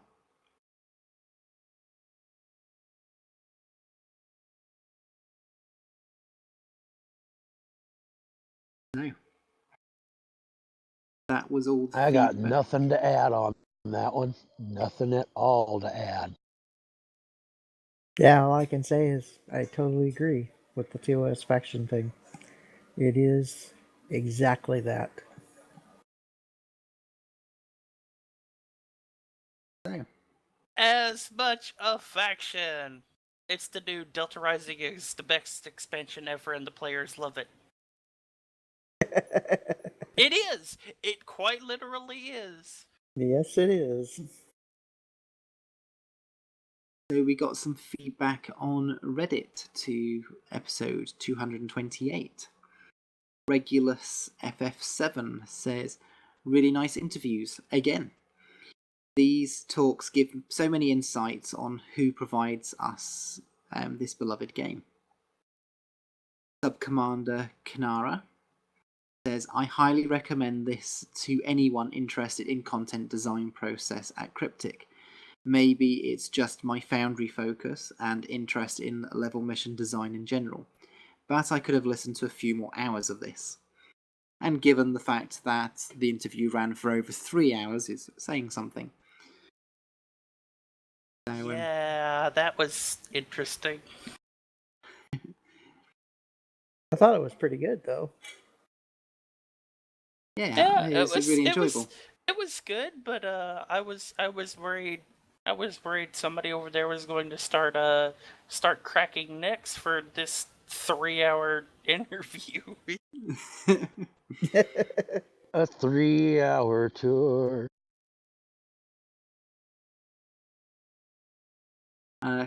Kanara had also sent out a message through Twitter and said, my Foundry friends definitely need to give this one a listen. Stowe Admiral Aaron replied, is this the one where I get lambasted for my contest rule? Which I then sent back, yes, Unseal wasn't happy with your rules. So Admiral Aaron replied back, figured as much. The rule was to prevent troll reviews from winning, but I've since removed that 1 2-star rule from the contest. Yeah, but see, there's a legitimate reason for me having a complaint, and that legitimate reason is when you do that, you are making it look like you are purposefully padding your mission to only get good reviews for your contest. That's a terrible thing to look like.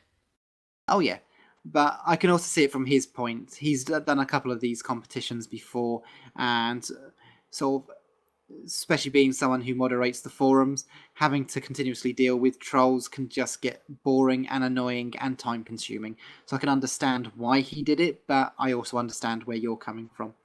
Well, look, if you're going to put yourself out there for trolls to do, you're going to have to acknowledge the fact that you're going to have to take them as they come. Oh yeah. You can't just cut off a whole section and go, yeah, these are all the trolls. That's one. Saying these are all the trolls because this and that is wrong in a review process, and 2, it makes you look like you're padding your results. Yeah, as I said, I understood where you were coming from as well. I replied back with a jokey comment saying, Sunseal will be smug, I mean happy. I'm not smug about it. I mean, I know. As I said, it was a sticky out tongue at the end of it. Jokey comment. I understand, but it's just you gotta remember that public appearance is everything, and when you say as much a faction as the Romulans, there's a little bit of expectancy that you need to live up to. So when you say 1 and 2 stars are removed from the contest, it makes you look like you're screwing with the results intentionally. Yeah, if you set that kind of expectation, you need to be able to deliver it, or don't set that expectation in the beginning.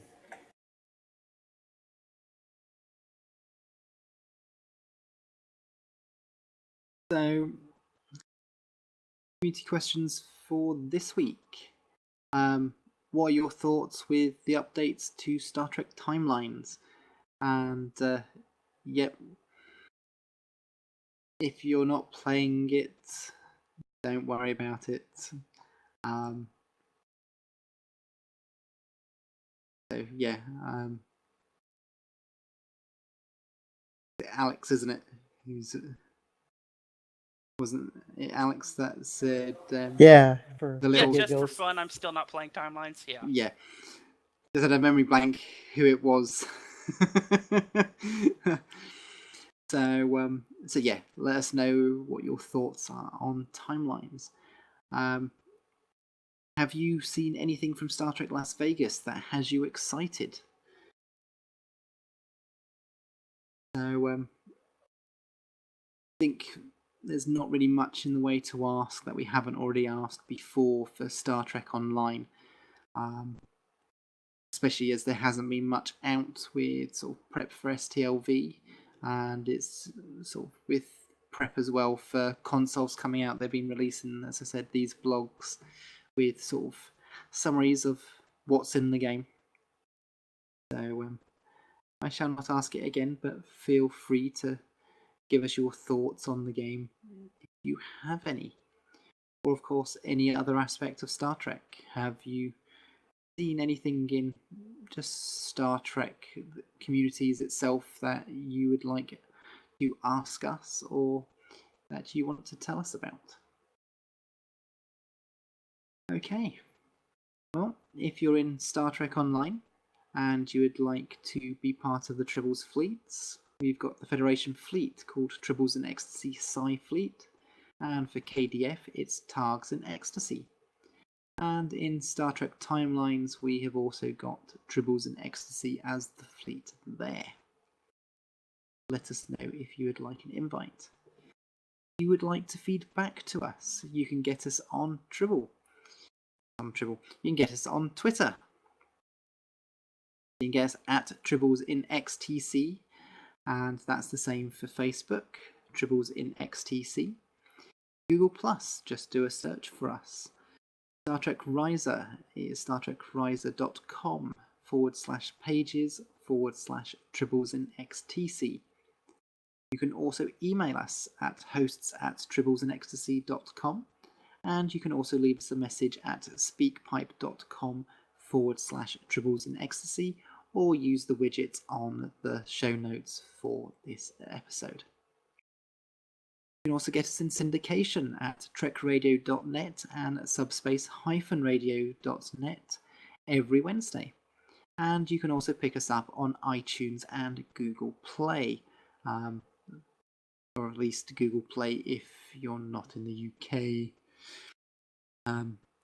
As far as I'm aware, that is working.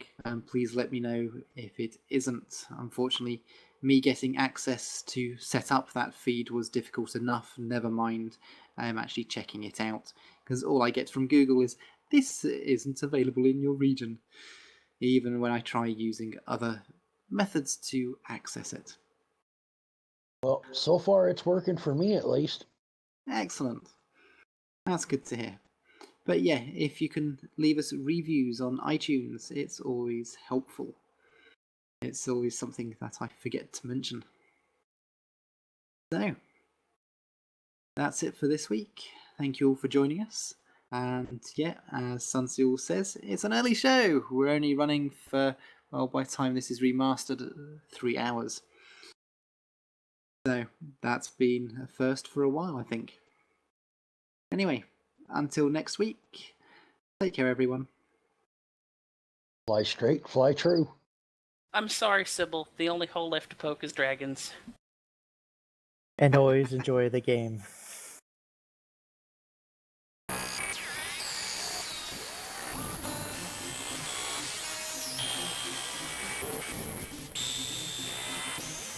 Thanks for tuning in to tonight's broadcast of Tribbles and Ecstasy, a production of Holosuite Media. Tune in to our live show every Friday at 8 p.m. Eastern Standard Time. Be sure to check Holosuite Media, iTunes, and Stitcher Satellite Radio for our remastered shows and more. You can follow us on Twitter at Tribbles in XTC, or if you have any questions or comments, please send an email to tribblesandEcstasy@gmail.com. Join us next week for another episode of Tribbles and Ecstasy, the only place where Tribbles and Klingons are friends.